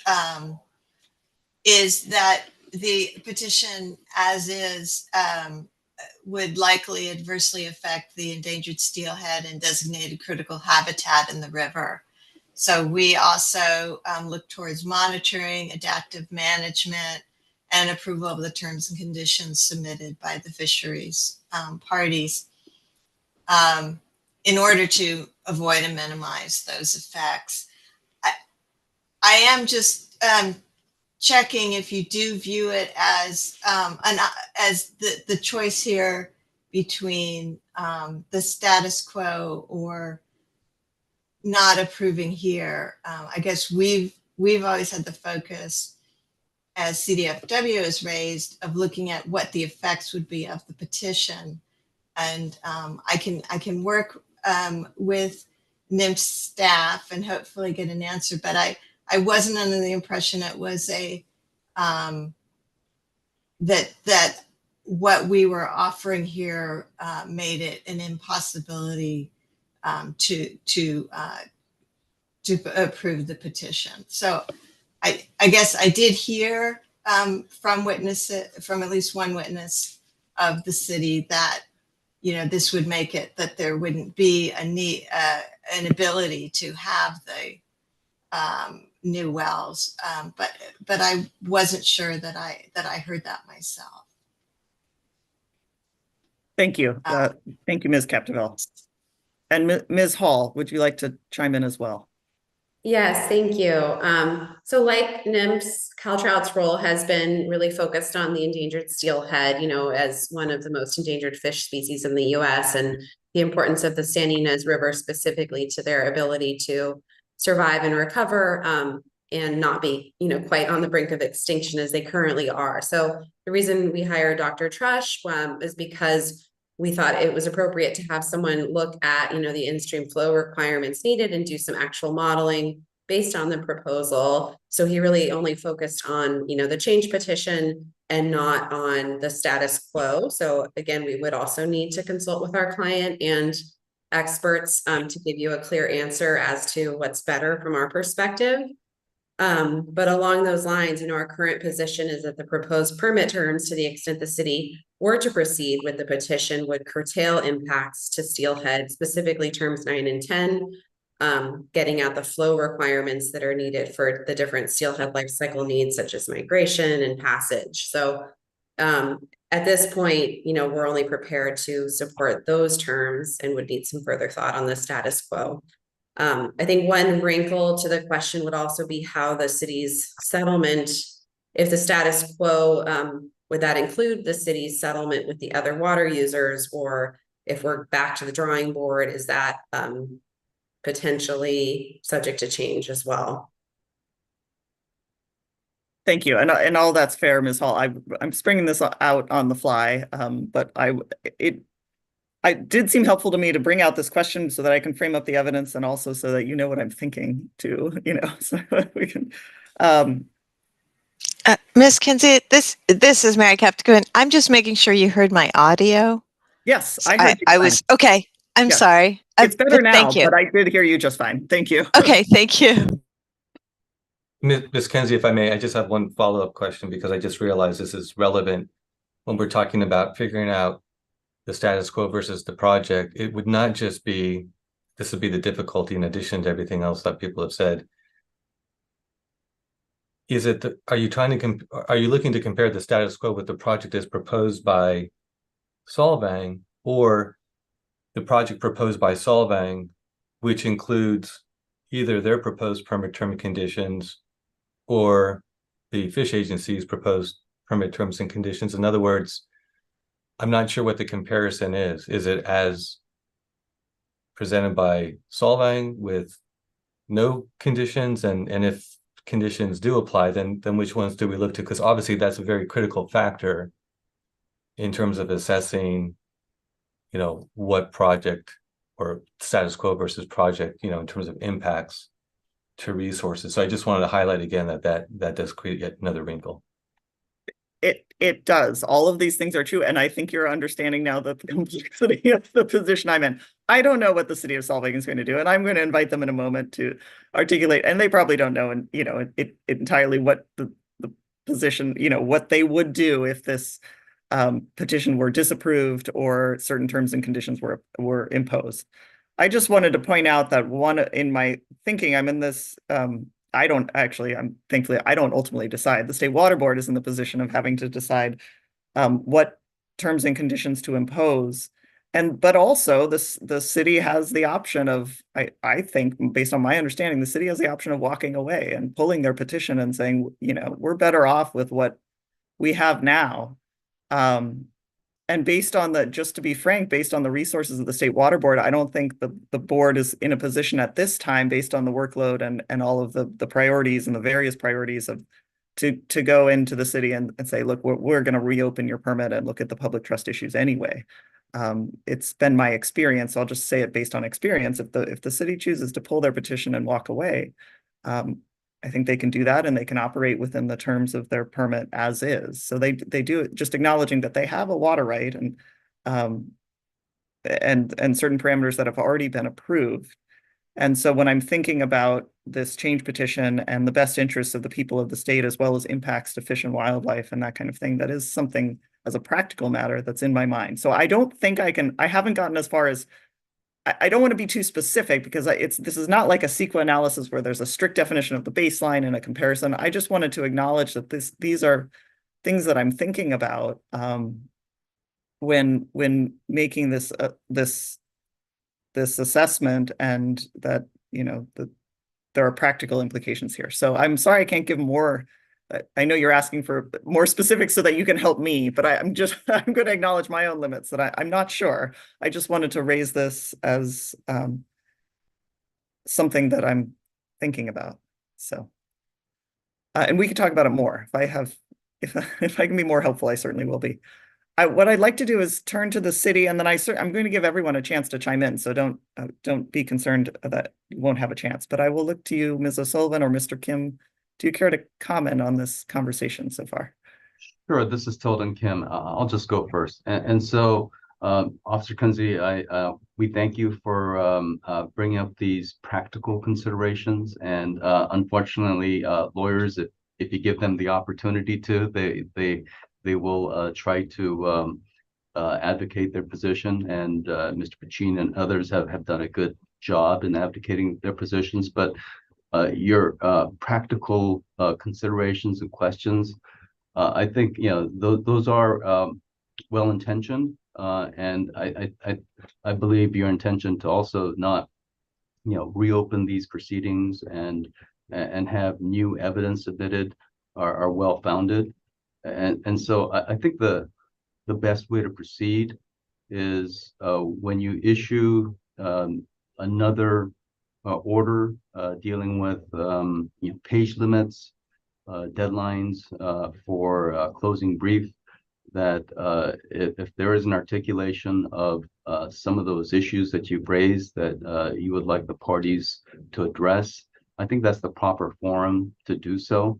So for example, issues regarding monitoring. I mean that's something that we internally have not discussed. So I don't think the city council is at this point able to respond to that. And then what we've talked about in terms of the difference between the status quo, so to speak, and the change petition, those differences, that also is are issues that we're not framed in the issues, and we're not prepared to address, but can certainly address in closing brief if that is something that is requested. So those are some of my thoughts, and if Ms. O'Sullivan has other more technical thoughts and reactions, I certainly welcome that if Officer Kunze is willing to hear from other counsel for the city. Certainly. Ms. O'Sullivan, if you would like to chime in, you're welcome to. Yes. I think it probably is going to be the most helpful for you if this is teed up in writing. I agree with Mr. Kim on that. Taking into consideration everyone's closing arguments.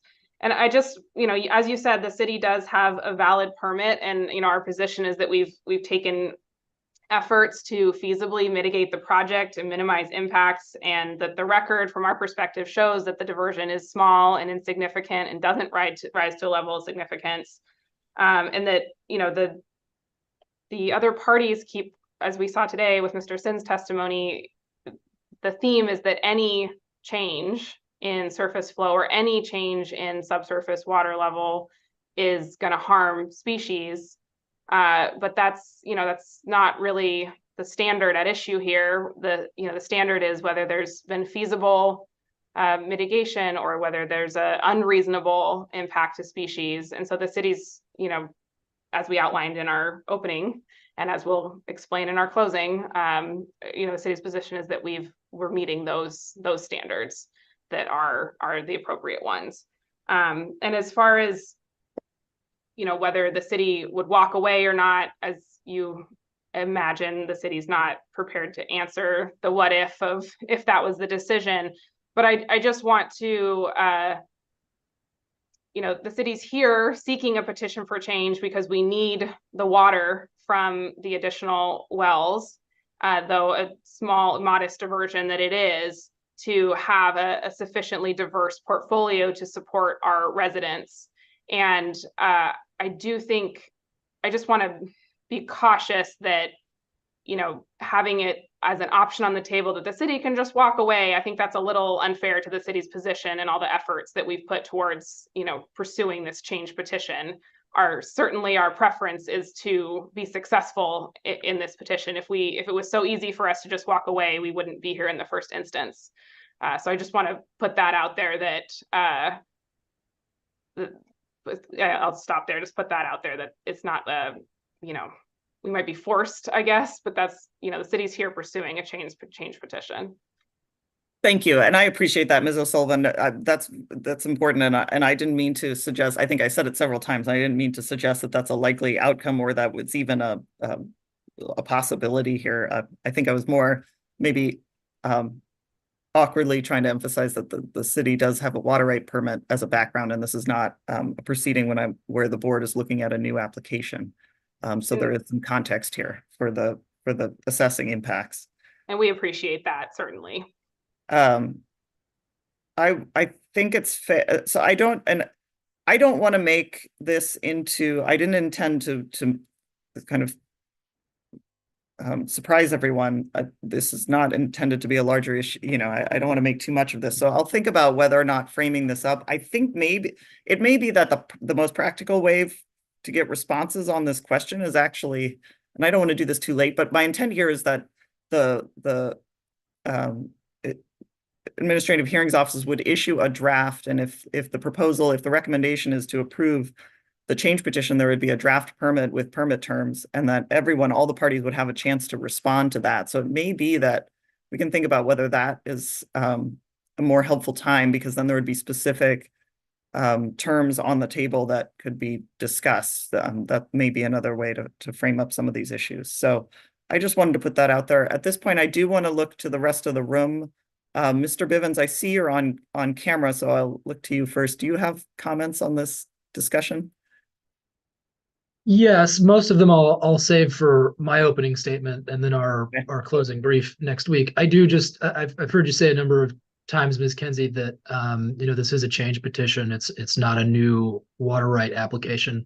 I do believe that's an outstanding hearing issue, though, whether the change petition effectively initiates a new water right. Sure. Yes, certainly one of our positions. So I want to make sure that continues to be a live issue. Yes. And beyond that, I will hold my fire until next week and our closing brief. Okay. Thank you, Mr. Bivens. Mr. Kvistat, I see you are on camera. Would you like to chime in? I think for ID1, well, I think you posed an interesting question. I'm sure that was on most people's minds. So I appreciate that. But I think for ID1, we will wait to see how the rest of the evidence shakes out and hold any further comment on this issue and our position to closing briefs. Okay, thank you. The parent district, would you like to chime in? No comment from the parent district at this time. Thank you. Okay, thank you. And Alice All Guest Ranch. Thank you. No, I think Mr. Kim and Mr. Kvistat have covered the comments that I would have made. Thanks. We'll look to you for further direction on this issue and expect the opportunity, of course, to weigh in writing. Thank you. I appreciate that.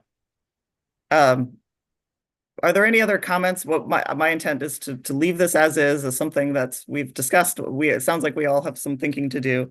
And then we can move on to probably take a break, but then move on to Mr. Custis. Are there any other comments on this issue, however, before we move away from it? All right, let's go ahead and take a 10-minute break. It's 10:46, so we'll come back at 10:56, and then we will pick up with Mr. Custis. Thank you.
All right, we're reconvening, and I will get started once we have the appropriate people on camera.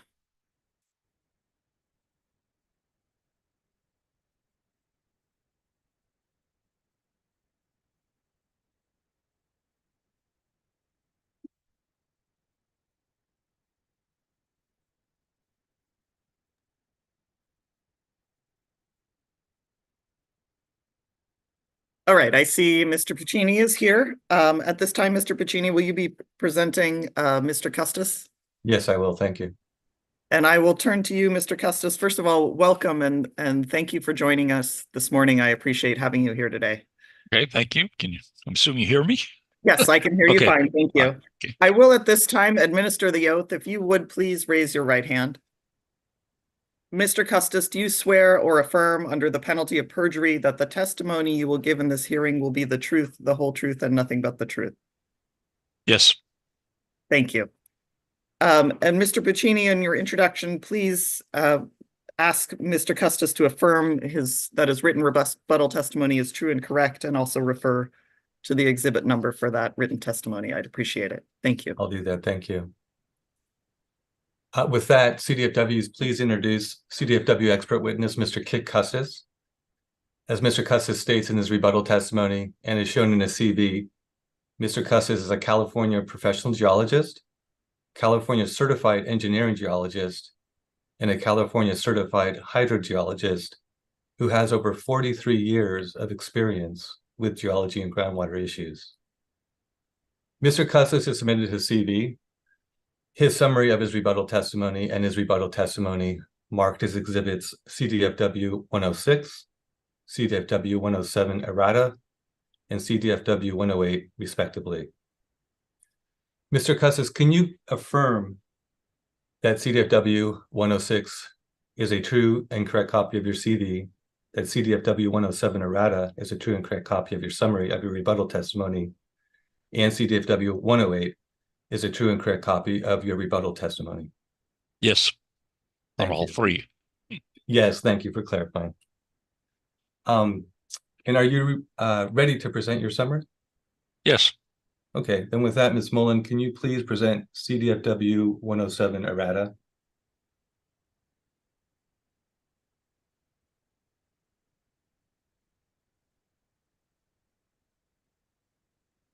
Thank you. With that, Mr. Custis, you can now proceed. Okay.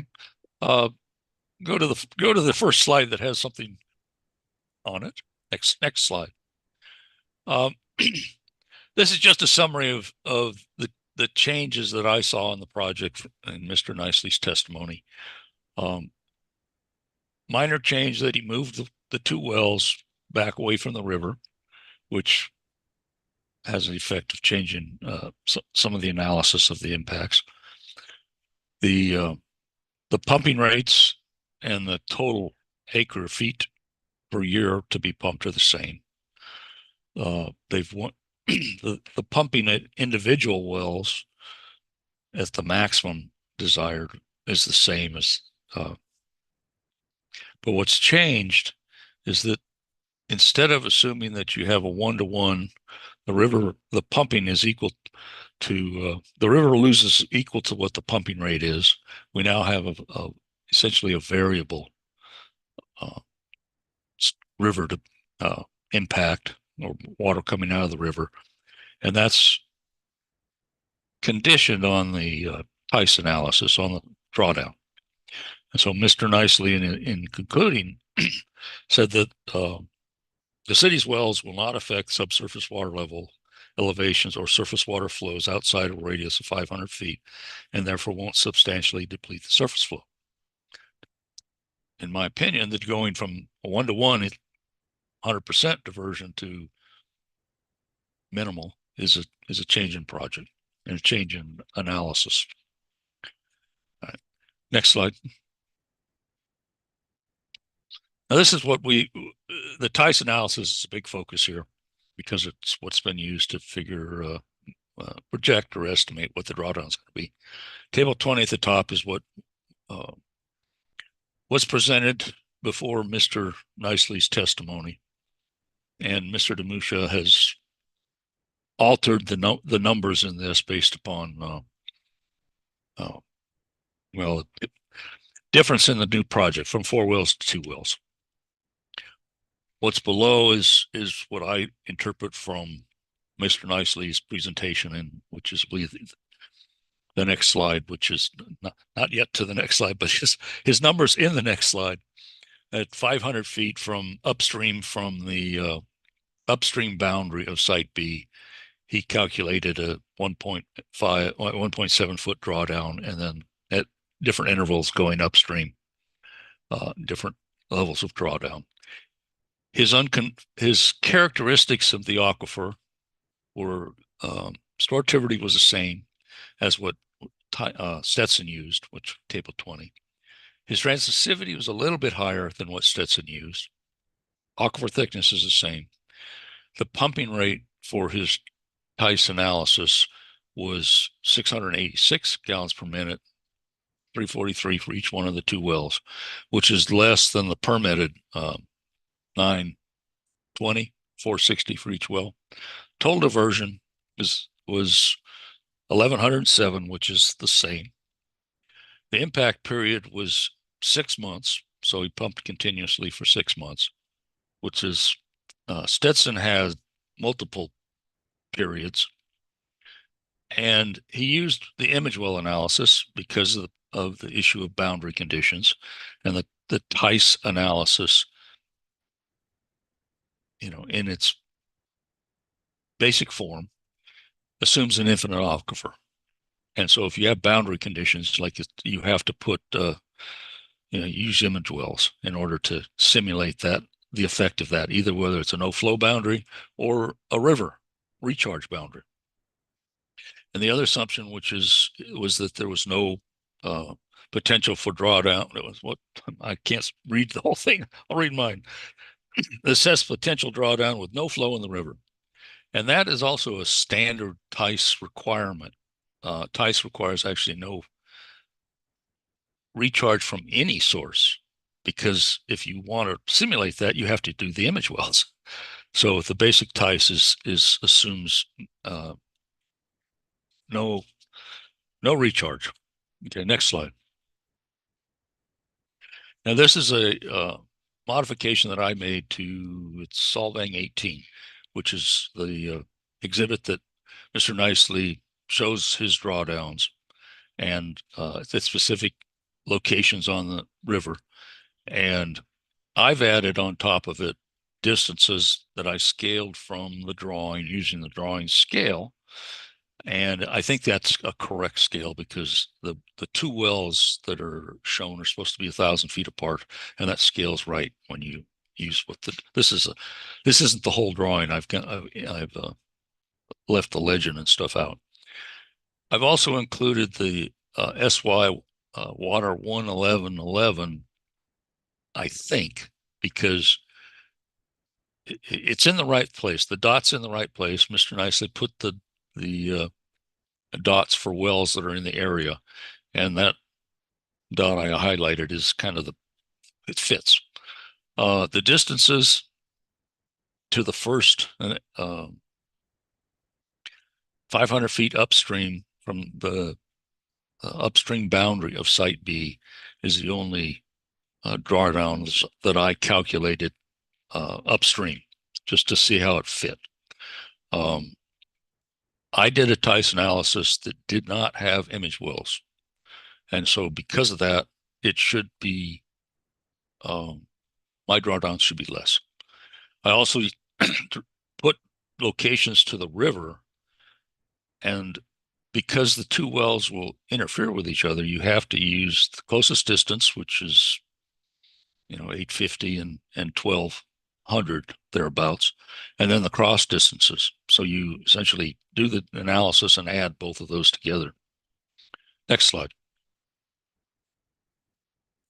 And this is what I came up with in my drawdown analysis with no image wells. And I did 2 pumping periods. That's why I had to correct, for 343 and 460 for 1 well.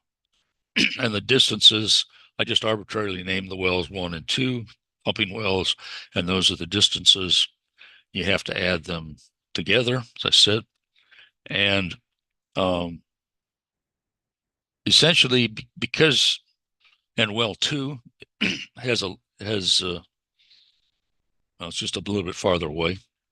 And then the 500 feet upstream, when you add the 2 together, I come up with about 0.88 feet, which is about half of what Mr. Nicely calculated. Now on the right is a more extensive table where I calculated on different times and distances, so that trying to look at, because as the longer you pump, the more drawdown you're going to get. And what it shows is that Mr. Nicely was in his testimony talks about if you pump 24 hours, you don't get drawdown at 500 feet. Okay, well, my Tyson analysis shows a little bit of drawdown, so that's pretty much a wash at that point. At 15 days, you start getting a little bit more drawdown at the look at the distance to the river, 850 feet and 1,200 feet, up to 1,500 feet. I just did 1,200 twice because 1,100 is almost the same as 12. You start seeing some drawdown. And then as you go through time, 30, 90, and up to 183 days, which I calculate as 6 months, that's where the numbers on the left are coming from.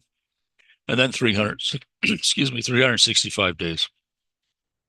And then I redid it with 400, the maximum pumping rate, just as a comparison. And what you see in the comparing the drawdowns with pumping rate is that it scales with pumping rate. So if I'm pumping the same 365 days or 183 days, and I'm going from 343 to 460, that ratio, my drawdown scales to that. So it's time doesn't scale that way, but drawdown for the same time period will. So next slide. Now these are figures I've taken out of what is it, Exhibit 118, CDFW 118, and that's a US. Yeah, it's down at the bottom. It's a USGS circular that is about stream depletion. It's a very good document, and this is a simulation that they put in it where on the left they have their valley and a stream running down the center of it, and they put 3 wells in at different distances. Now this water system here, the water level, this is groundwater. That's not underflow, but an aquifer, is a gaining reach. So it's a little different than what we have, but this is the simulation. And what they did is show that at the closest well, which is A, and I think in the next figure I'll show that that's 300 feet from the river, that the depletion, the reach of the river that is affected by the pumping and is providing water to the well is less. It's a shorter distance. The more you move the well away, a broader part of the stream gets impacted. Next slide. Now, if I can interrupt, Ms. Kinsey, I would just like to object to the testimony on the prior slide. I realize that exhibit is in the record, but as far as I'm seeing, Mr. Custis does not explain it to that level of detail in his written testimony. And so I'd ask that testimony be stricken.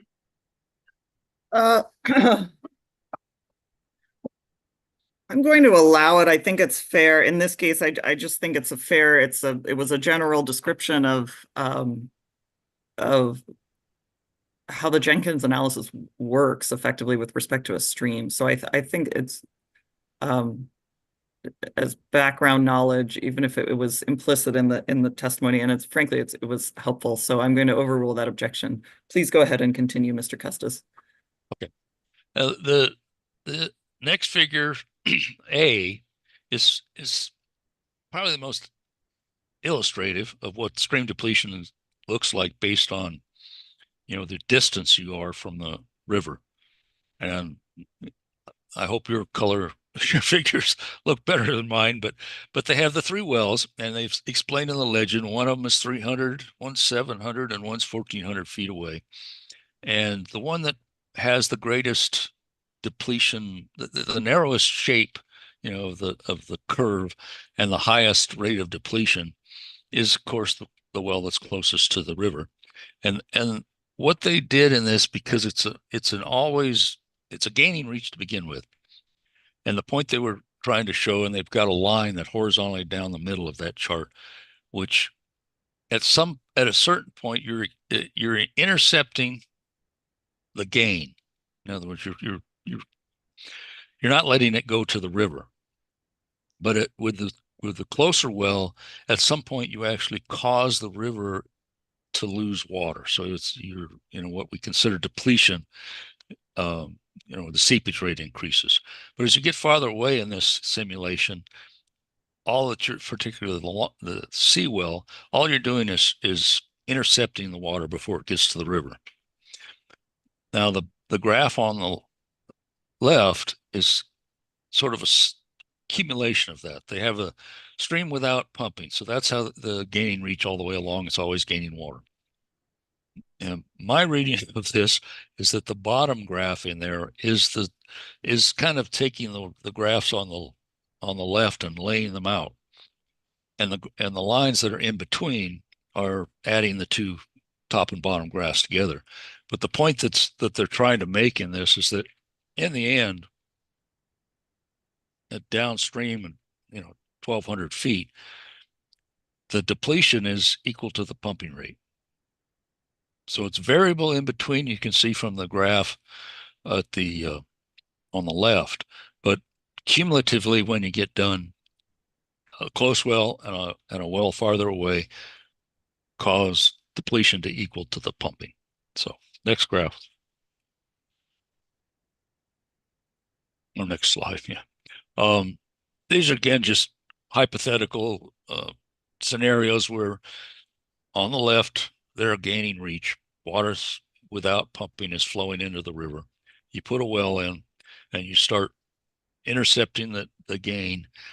And at a certain time, if you pump hard enough and long enough, you start taking water out of the river. So it's kind of like the graph or the horizontal line there. And then when you turn it off, the river backfills the hole. The shape that you're seeing there is Arcona depression. In 3 dimensions, it's circular, but in cross section, it looks like a cone. And eventually, if the river is going to come back to its static condition, or the aquifer is coming back to a static condition, like it is up in A, you've got to fill that hole. So all the water has to come from somewhere. In this case, they're saying that it's coming from the river. So next slide. Now, what I used to try to assess the stream depletion, I used the Jenkins model on the Site B wells, and this is just one of the slides, one of the printouts for a Site B well at 850 feet, pumping at 460 gallons a minute, the maximum. And one of the reasons I use Jenkins, it's a commonly accepted model. The board also has it as a policy for the North Coast, so they're not unfamiliar with the model. The contribution that Jenkins made in doing this model, because he actually used a previous model that had been developed, was this thing called the stream depletion factor. And essentially what that is you take the distance, it's in my testimony, you take the square of the distance and multiply it times that storativity, that 0.323 value, and divide it by transmissivity, which you got to use it in the right units. It's 2,400, or what would I have? 2,537. And you come up with a number, and that number is, because the units cancel, that number is days. So it's time. And that's what's critical. The printouts that I have here, this is a spreadsheet that I made a number of, actually Version 1 of this spreadsheet was during Sachs's groundwater paper. But column, this is a little bit different with Mr. Demusha had, because I put these column numbers on here so it's easier to talk about. And I bolded a couple of comments so that's easier to follow. If you take the pumping time and divide it by the stream depletion factor, you get a ratio. And that ratio is actually well, that's what's in table 1 of Jenkins' paper, but it's also in the table that Stetson 2008, which I mean, look up the exhibit, but it's the North Coast subterranean stream policy. That's the table that they put in there, and they key it to these ratios. And the value of that is that my percentage of depletion is the same based on the ratio. So in this case, I have a stream depletion factor of 6.9 days, something like 7 days. And and what's fascinating is if I pump 7 days this well, the depletion rate is 48% of what I'm depleting. The instantaneous water coming out of the river as a whole over that whole long stretch is Ms. Kinsey, I'm going to 48%. object here.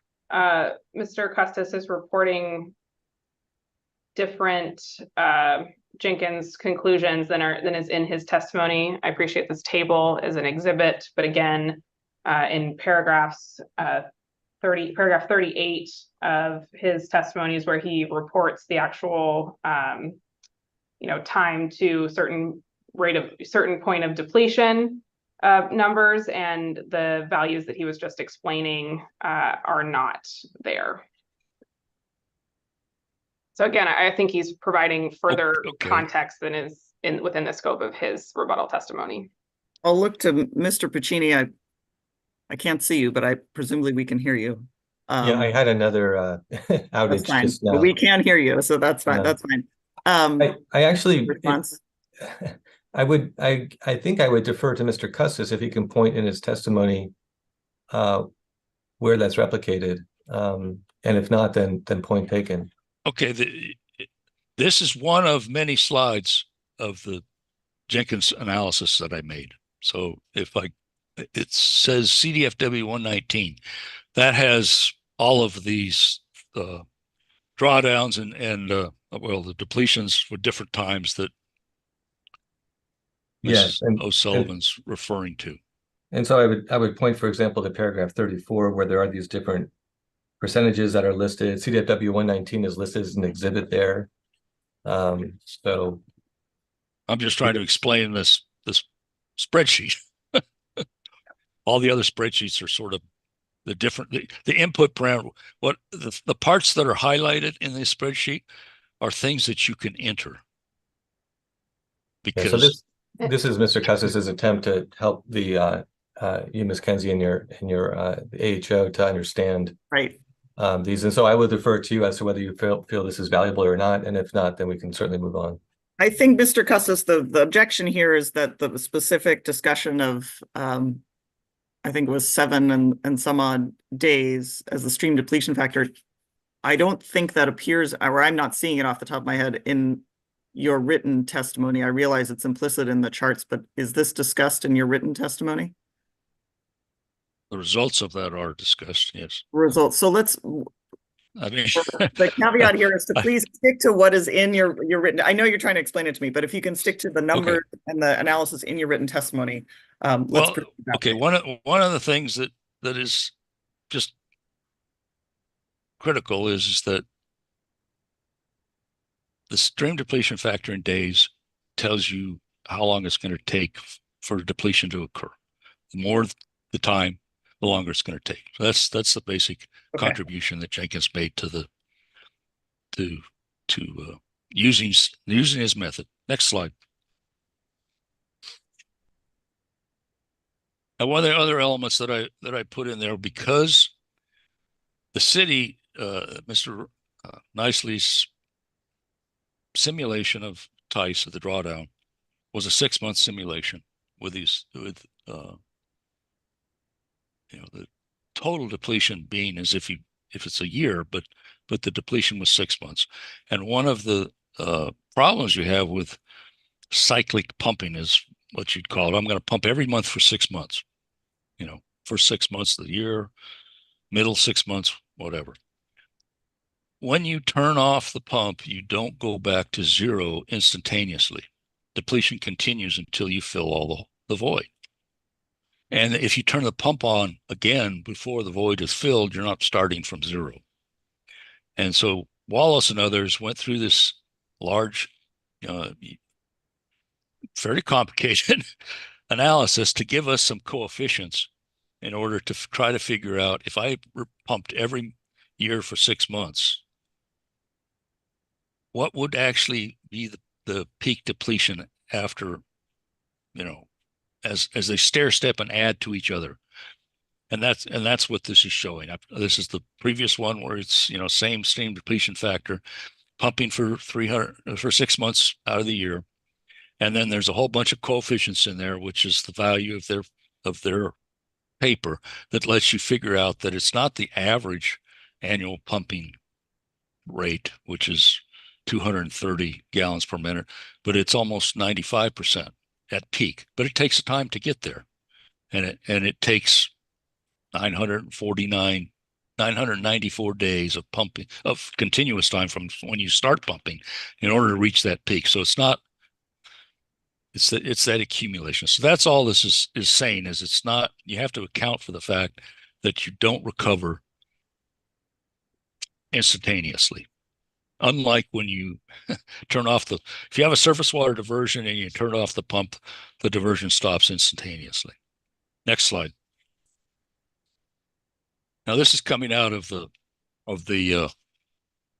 Stetson North Coast policy paper, CDFW 92, and it shows you essentially the Jenkins drawdown that you'd see in those previous tables, with the pump stops, the vertical line there, and then the line that's decaying is called the residual drawdown. And what happens is the closer you are to the well, to the river from the well, the 1,000 feet, that decline is much more rapid. As you get farther away, the decline is slower. But in the end, you still take all the water out of the river.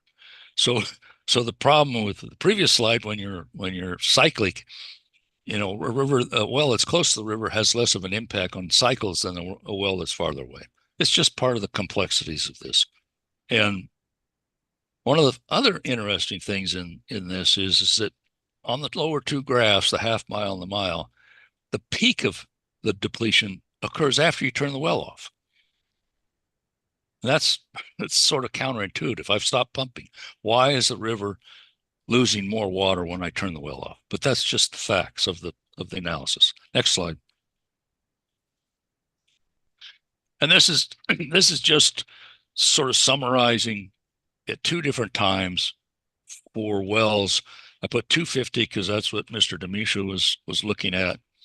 I put 850, 1200 because that's the distance from the current locations of the wells to the river, approximate, and 400 is for well 3, its distance. And the stream depletion factors are in days, and so it gets to the question of how fast does it deplete. The 250, within 90 days, you're basically taking water, all the water out of the river. And as you get farther and farther away, it's less.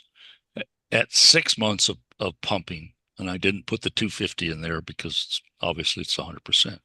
You get 95%, 90%, but the peak of that, because you just did the 6 months and going back to the cyclic, it takes, for the 850 well, it takes 2.5 years or 2.7 years to hit that peak. So it's like the third year that you're pumping in that cycle that you start hitting the peak. 1,200 feet, now you're in the 5th year. 400 feet, it's happening in the 2nd year. So those are all the complexities of trying to use a stream depletion model. You don't have to use Jenkins. There's many more out there, but they all are based on the same. What's important to say is these are based on TICE. the stream depletion factor is actually buried in the Tice well function. And so, Objection. you know, The discussion of how Jenkins and Tice relate is not in Mr. Custis's rebuttal testimony. I'm going to overrule that objection just as background information. So I think that's a I'll overrule it based on that. But you can explore that, Ms. O'Sullivan, on cross. So go ahead, Mr. Custis. Yeah, we don't want to go any more deep into that, into the math of that. But that's fine. Next slide. Now this is SY Water 11111 is just a information sheet for it. That's the only monitoring well we have for groundwater or underflow levels and relating it to the river. So this is just the basic. It says it's 50 feet deep. I think in the GSP it says that's an estimate. They really don't have a well log for the well. But anyway, next slide. Now this is started going back to the hydrograph and how it has changed over the years. I wanted to know why. And as the a statement that was made in the Buellton reclamation plan was that the river ran through the mine site back when they first started mining. We were able to find photos going back that far, and there's 1940, and then there's a current one, and the next slide. And you can see I overlaid, but anyway, I put the SY Water approximately where it is, just dead reckoning, on the today's slide, and it's showing that it's going through there, which is it's kind of fascinating that the rivers has changed that much in all these years, and it goes back to why the water levels has been falling in the hydrograph. The mine site today is now, they say, 20 feet higher than the riverbed today, approximately. So that makes sense that if you drop the elevation, you're going to drain out the aquifer. Okay, next slide. Now this is the hydrograph that we've been talking about, and I put another elevation on there, the 12,674, which is the downstream elevation from the HEC-RAS study that was done, that we're taking these elevations from, and so you can compare not just what the upstream groundwater level is, but what or underflow level is to the stream, but also the downstream. And there's a portion of this that was of interest is what's going on in the last, since 2004. The oscillations in that short period of 2004 to 2009 are very different than they are today. And I wanted to understand what is happening at the well site that would have caused that, and does that have any effect on the proposed project? Because we're all concerned about the depth to water from the river. So turns out there's imagery of that time period. So the next slide. We can go through this. I just took snapshots out there and tried to ask the question: was the river flow changes the cause for the drop in the water level and there was a drought period, and you can see where it dropped down, and then suddenly we have a lot of flow and the river comes back up. Well, that's to be expected. And the next two slides just kind of go through that. And my conclusion was, I don't think it's changes in the river flow that are the reason for the dampening of the oscillation and the overall change. So I was just sort of eliminating that as a variable. Next, go through. I think the next. Try the next. Yeah, next slide. Next slide. We'll get out of these and go to the next one. Thank you. Okay, here's the time frame where you had this dampening, and essentially the river has you have to see the slides that I have go from what are my slide intervals? 1992 or something like that. Solvang, I mean, CFW 111. There's a whole bunch. There's 24 slides. This is the period where the dampening is, and the vegetation is gone. And one of the things that is, it looks to me like, you know, in the right hand slide in 2009, the river, you can see the thread. There's water in the river, and kind of what would it be? We're looking north on these figures. This up is north on the figures from the SY water 111 sort of to the southeast. You see a channel in there. You're going to see that channel from 2009 on. You're going to see ponds in there. So it's like a feature that is and it's constant. I think that's go to the next slide. Oh, okay.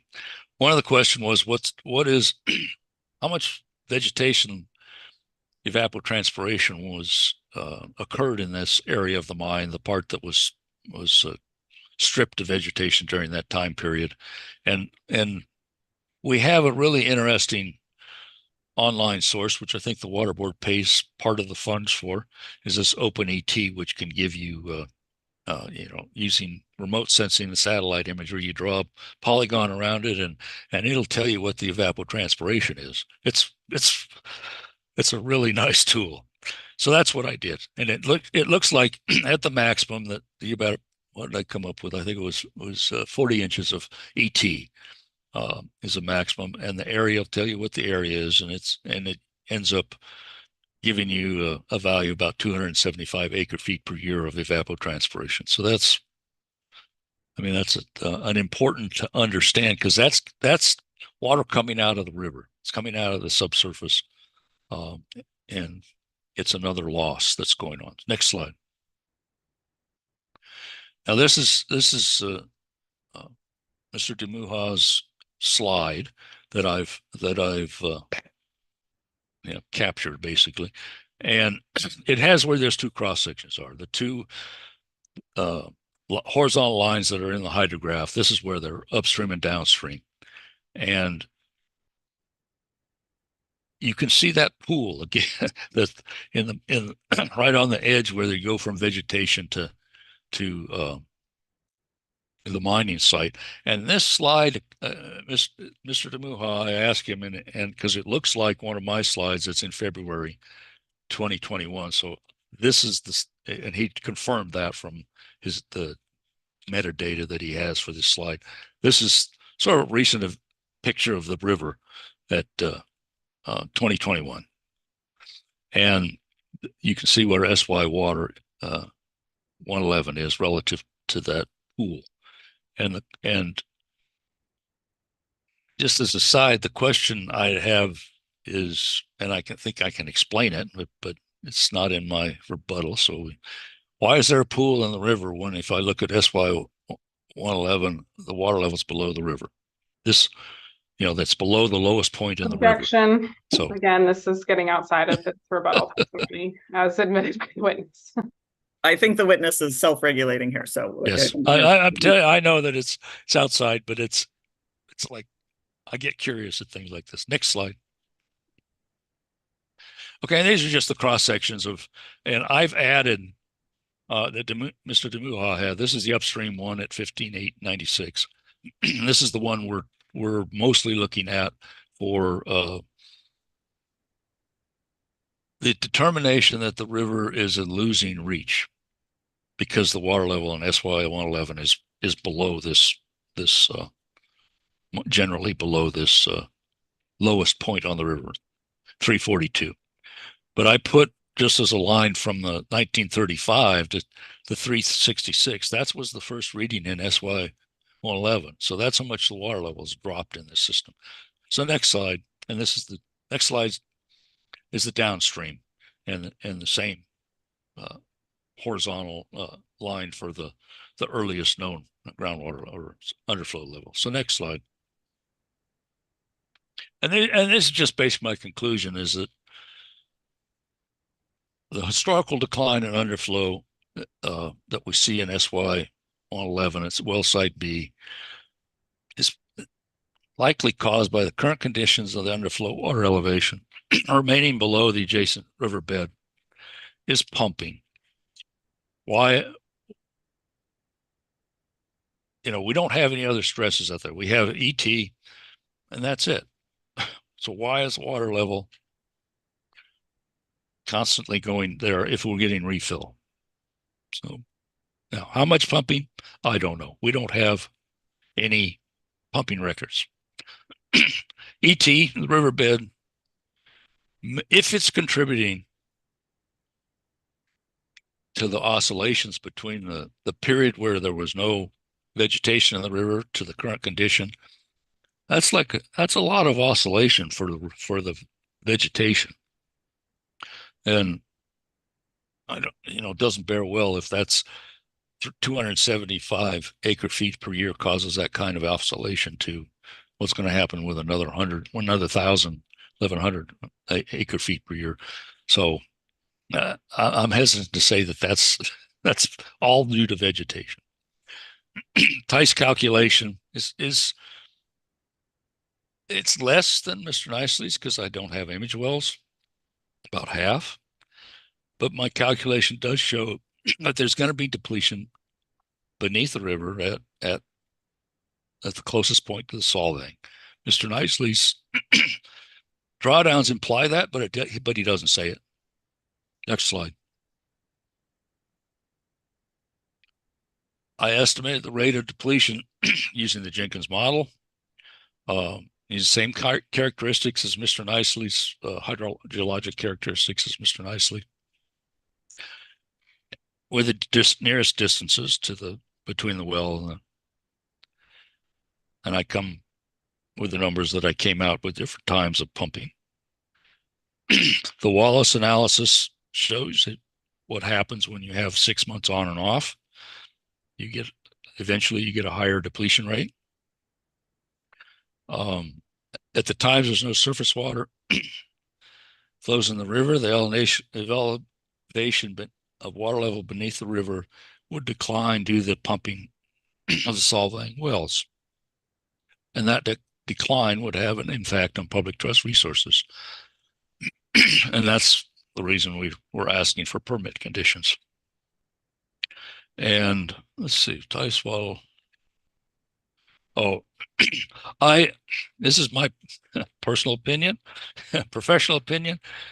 One of the reasons for doing the Jenkins and the Wallace analysis is that if you try to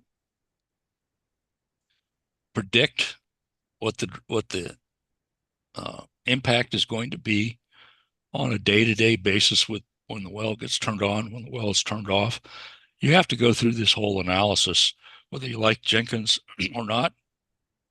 There's some analysis of stream depletion. That's a much harder thing to manage as putting my former working for the water board and other regulators, much harder to understand what's going on and how you're going to tell the wells you can't turn on, you can't turn off. I mean, you got to turn off. So the one-to-one is manageable. So anyway, and I think that's the end of my presentation. Thank you, Mr. Custis. Okay. I really appreciate it. I'm going to ask some questions, hopefully that okay. With and I've asked some of these I'm repeating through things as I'm working through these. Is it your understanding that there are times of the year when the Santa Ynez River and the subsurface water are disconnected? I realize you talked about the timing of depletions and this kind of thing, but are there periods of time when your understanding is that these two are disconnected and so the effects would be different? I guess would be okay. How does that work? we know from the there were some tables discussed. I think the tables 4 through 8 and Solvang 21, where they give the sort of the monthly average flow measured at the Alsall Bridge, and essentially it shows that there's on average there's flow was it 2 to 3 months don't have flow in the below normal dry and critical years. The above above normal and wet years have flow each month. Okay. How that relates to actual hydrograph is a different question, because averages is an average.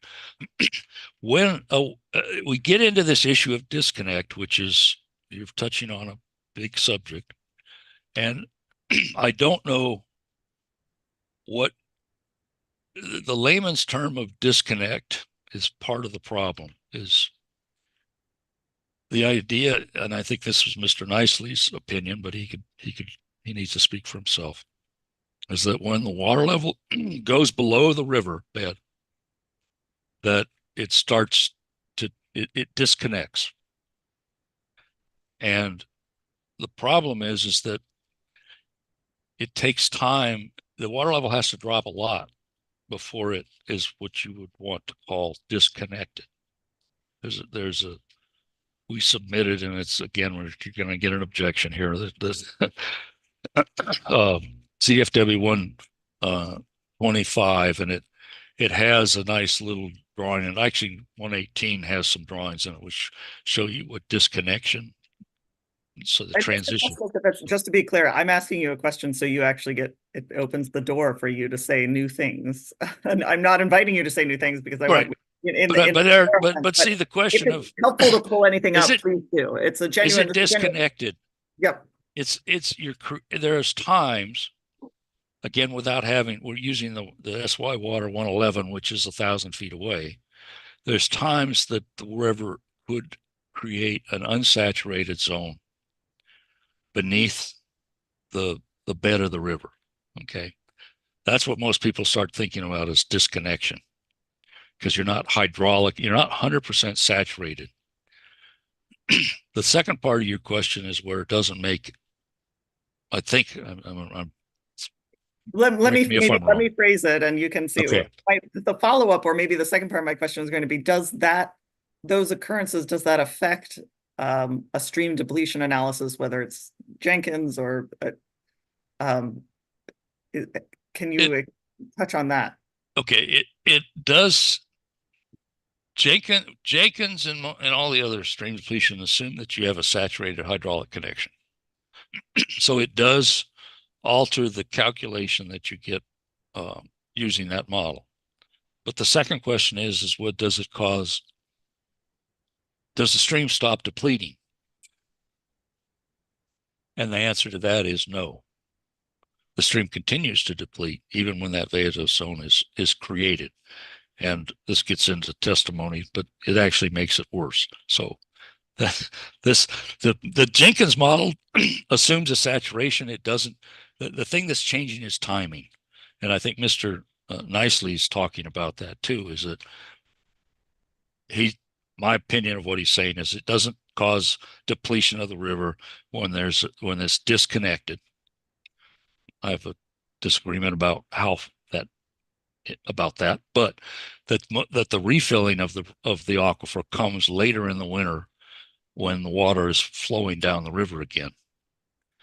And that's essentially, you're still losing the flow because you're pumping it out of storage. You're just taking longer to backfill it. So it's not that you're not eventually going to lose water out of the river. So yeah, I mean, the Jenkins model expects saturation in order to do the calculation. But the fact that there are periods of time when there is an unsaturated zone, I think that's more specific, that doesn't, in your mind, it doesn't affect, or it doesn't undermine the usefulness of conducting a Jenkins analysis, because that provides helpful information about expected stream depletions and the timing of it. Yeah, the two other issues here with this river is we know there's pools and what's underflow. And so the river itself is dry, and this is the Hopkins 2012 report went into this discussion, that when there's no surface water to feed the pools, to sustain the pools, you still have underflow in this river to sustain the pools. And if you drop the water level from pumping too far, you stops, the pools are not being filled. And I think that was the criteria that Hopkins was trying to establish for their for upstream, when to turn the wells off and when to move back away from the river, sort of thing. So that's a little more complicated because, if you have a river where there's no pools and everything, once the river's dry, it's dry. That's a different setting, but I think I probably missed your question. No, I think this is helpful. Let me ask my next question, which hopefully makes sense. You briefly addressed the use of a 1-to-1 ratio. Right. Generally speaking, is your understanding of the use, and you talked about how that as a practical, it's just more practical to use because it's less complicated. Is it accurate to say that you would suggest a 1-to-1 ratio because it's can be practically implemented and it's relatively conservative in the sense of you're going to capture, using that assumption, you're going to capture the maximum potential impacts to the stream? In combination with monitoring. In other words, and this is just, my interpretation from experience of bypass flows. It has nothing to do with the biological requirements or what the numbers should be, but essentially the idea is that water flows past the measuring point, which in this case I guess would be Alisal Bridge. It's upstream, which complicates things a lot. And you try to compensate for what's going to happen downstream with the wells that are pumping. That area of compensation is extensive. We saw from that one graph. It's not one point, so it's not quite like, downstream of this is where we have to maintain the flow at this one point. And 1-to-1 gives you a number, but you need to monitor the water levels so that you know that you're getting the recharge that you want.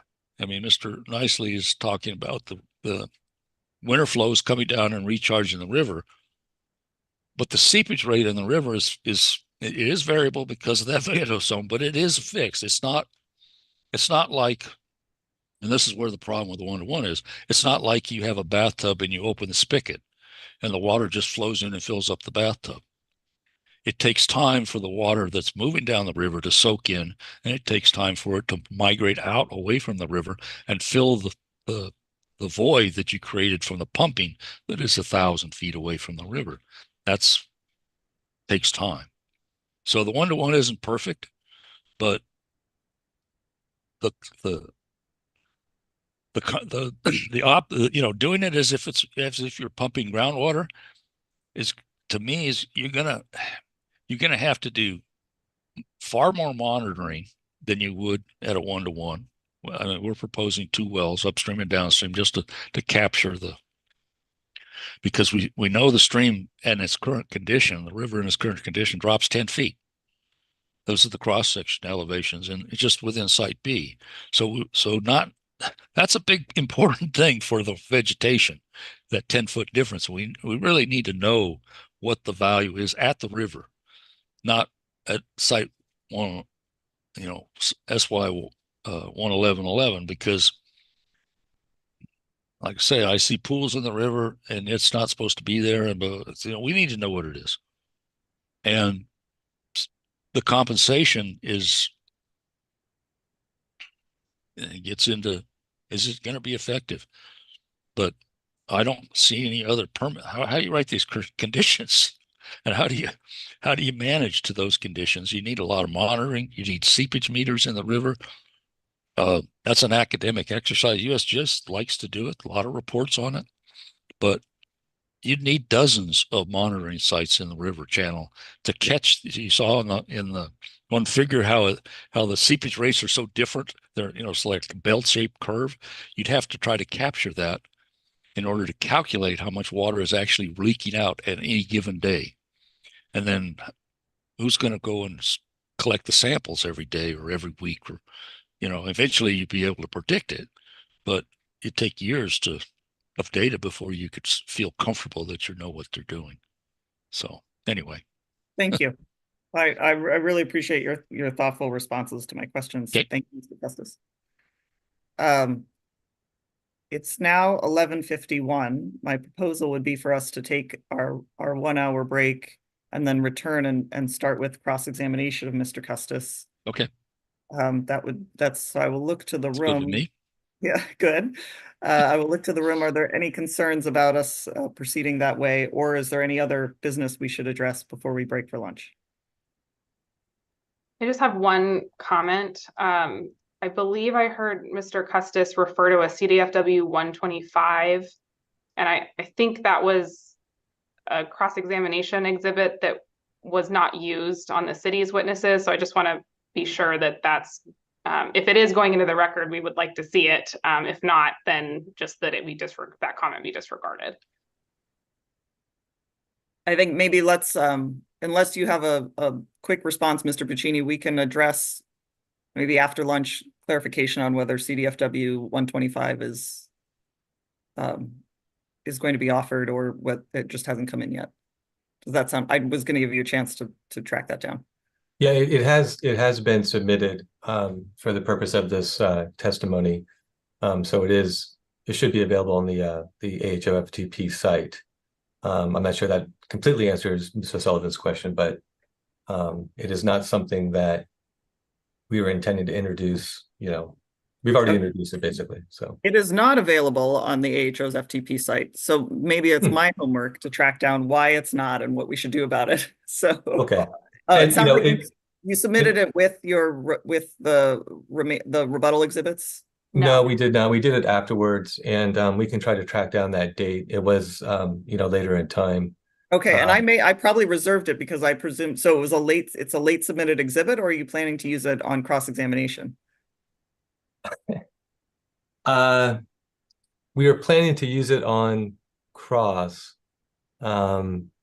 because we anticipated that issue would come up and that graph would be helpful to basically address that issue. I think there is an outstanding question as to whether or not that exhibit can be used on redirect. You can answer that question. So I don't want to give too much.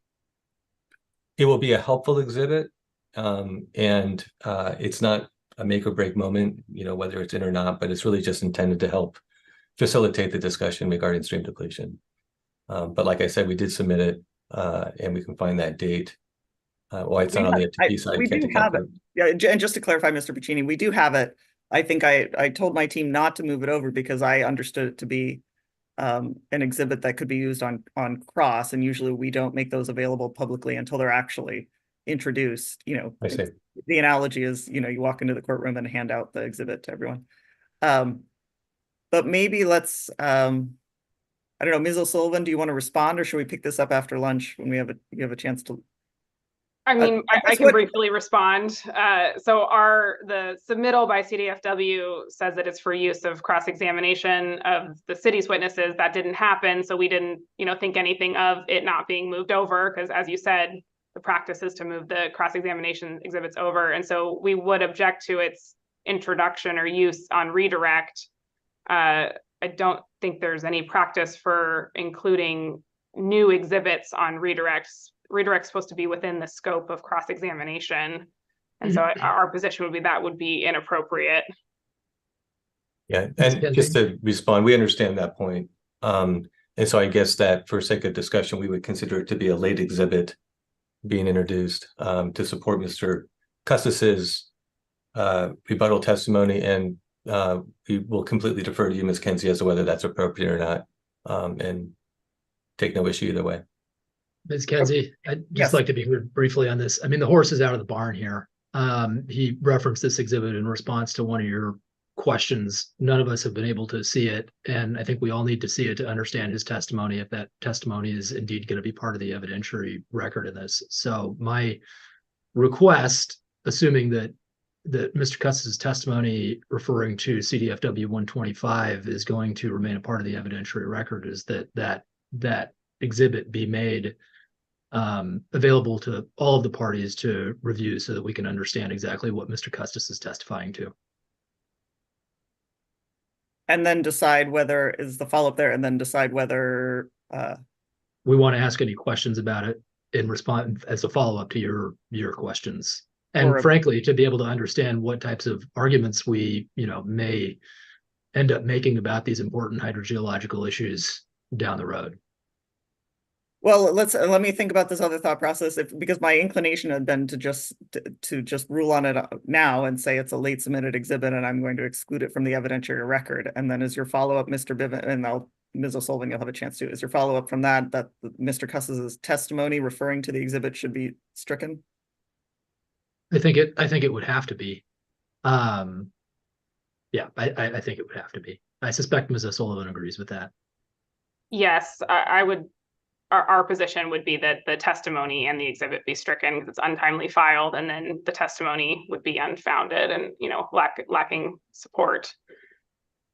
So, Mr. Pacini, I think I understand CDFW's position, but do you have anything else you want to add? Yeah, I mean, listen, I understand the issue. And if that's the case and you decide that you want to exclude it, the only thing I would ask is to be very careful as to what testimony is going to be stricken based on the exclusion of that exhibit. I don't want a baby with the bathwater situation. He referred to it in passing in his testimony. That doesn't mean everything that led up to that particular mention of the exhibit should be excluded. So I would just ask you and your office to be very careful in terms of putting the brackets around what exactly that testimony should be that would be stricken based on that mention. And I think that's just exactly my concern, Ms. Kenzie, is that, he's testified to this, the horse has left the barn. I think it's going to be difficult to draw those types of exclusions when we get into, citing things in closing briefs and referring to specific timestamps on the YouTube proceeding. It just makes it quite complicated, and probably the better practice, in my opinion at least, would be to make that exhibit available to everybody so that we can ask questions about it as needed and understand exactly what his opinions are. Well, I'm trying to understand, and I'm trying to follow you, Mr. Bivens. We can certainly move over CDFW 125 and make it available so everyone can see it, because I think now it's being offered by CDFW not as a cross exhibit. There's nothing secret about it. So we can certainly make it available so everyone can see it.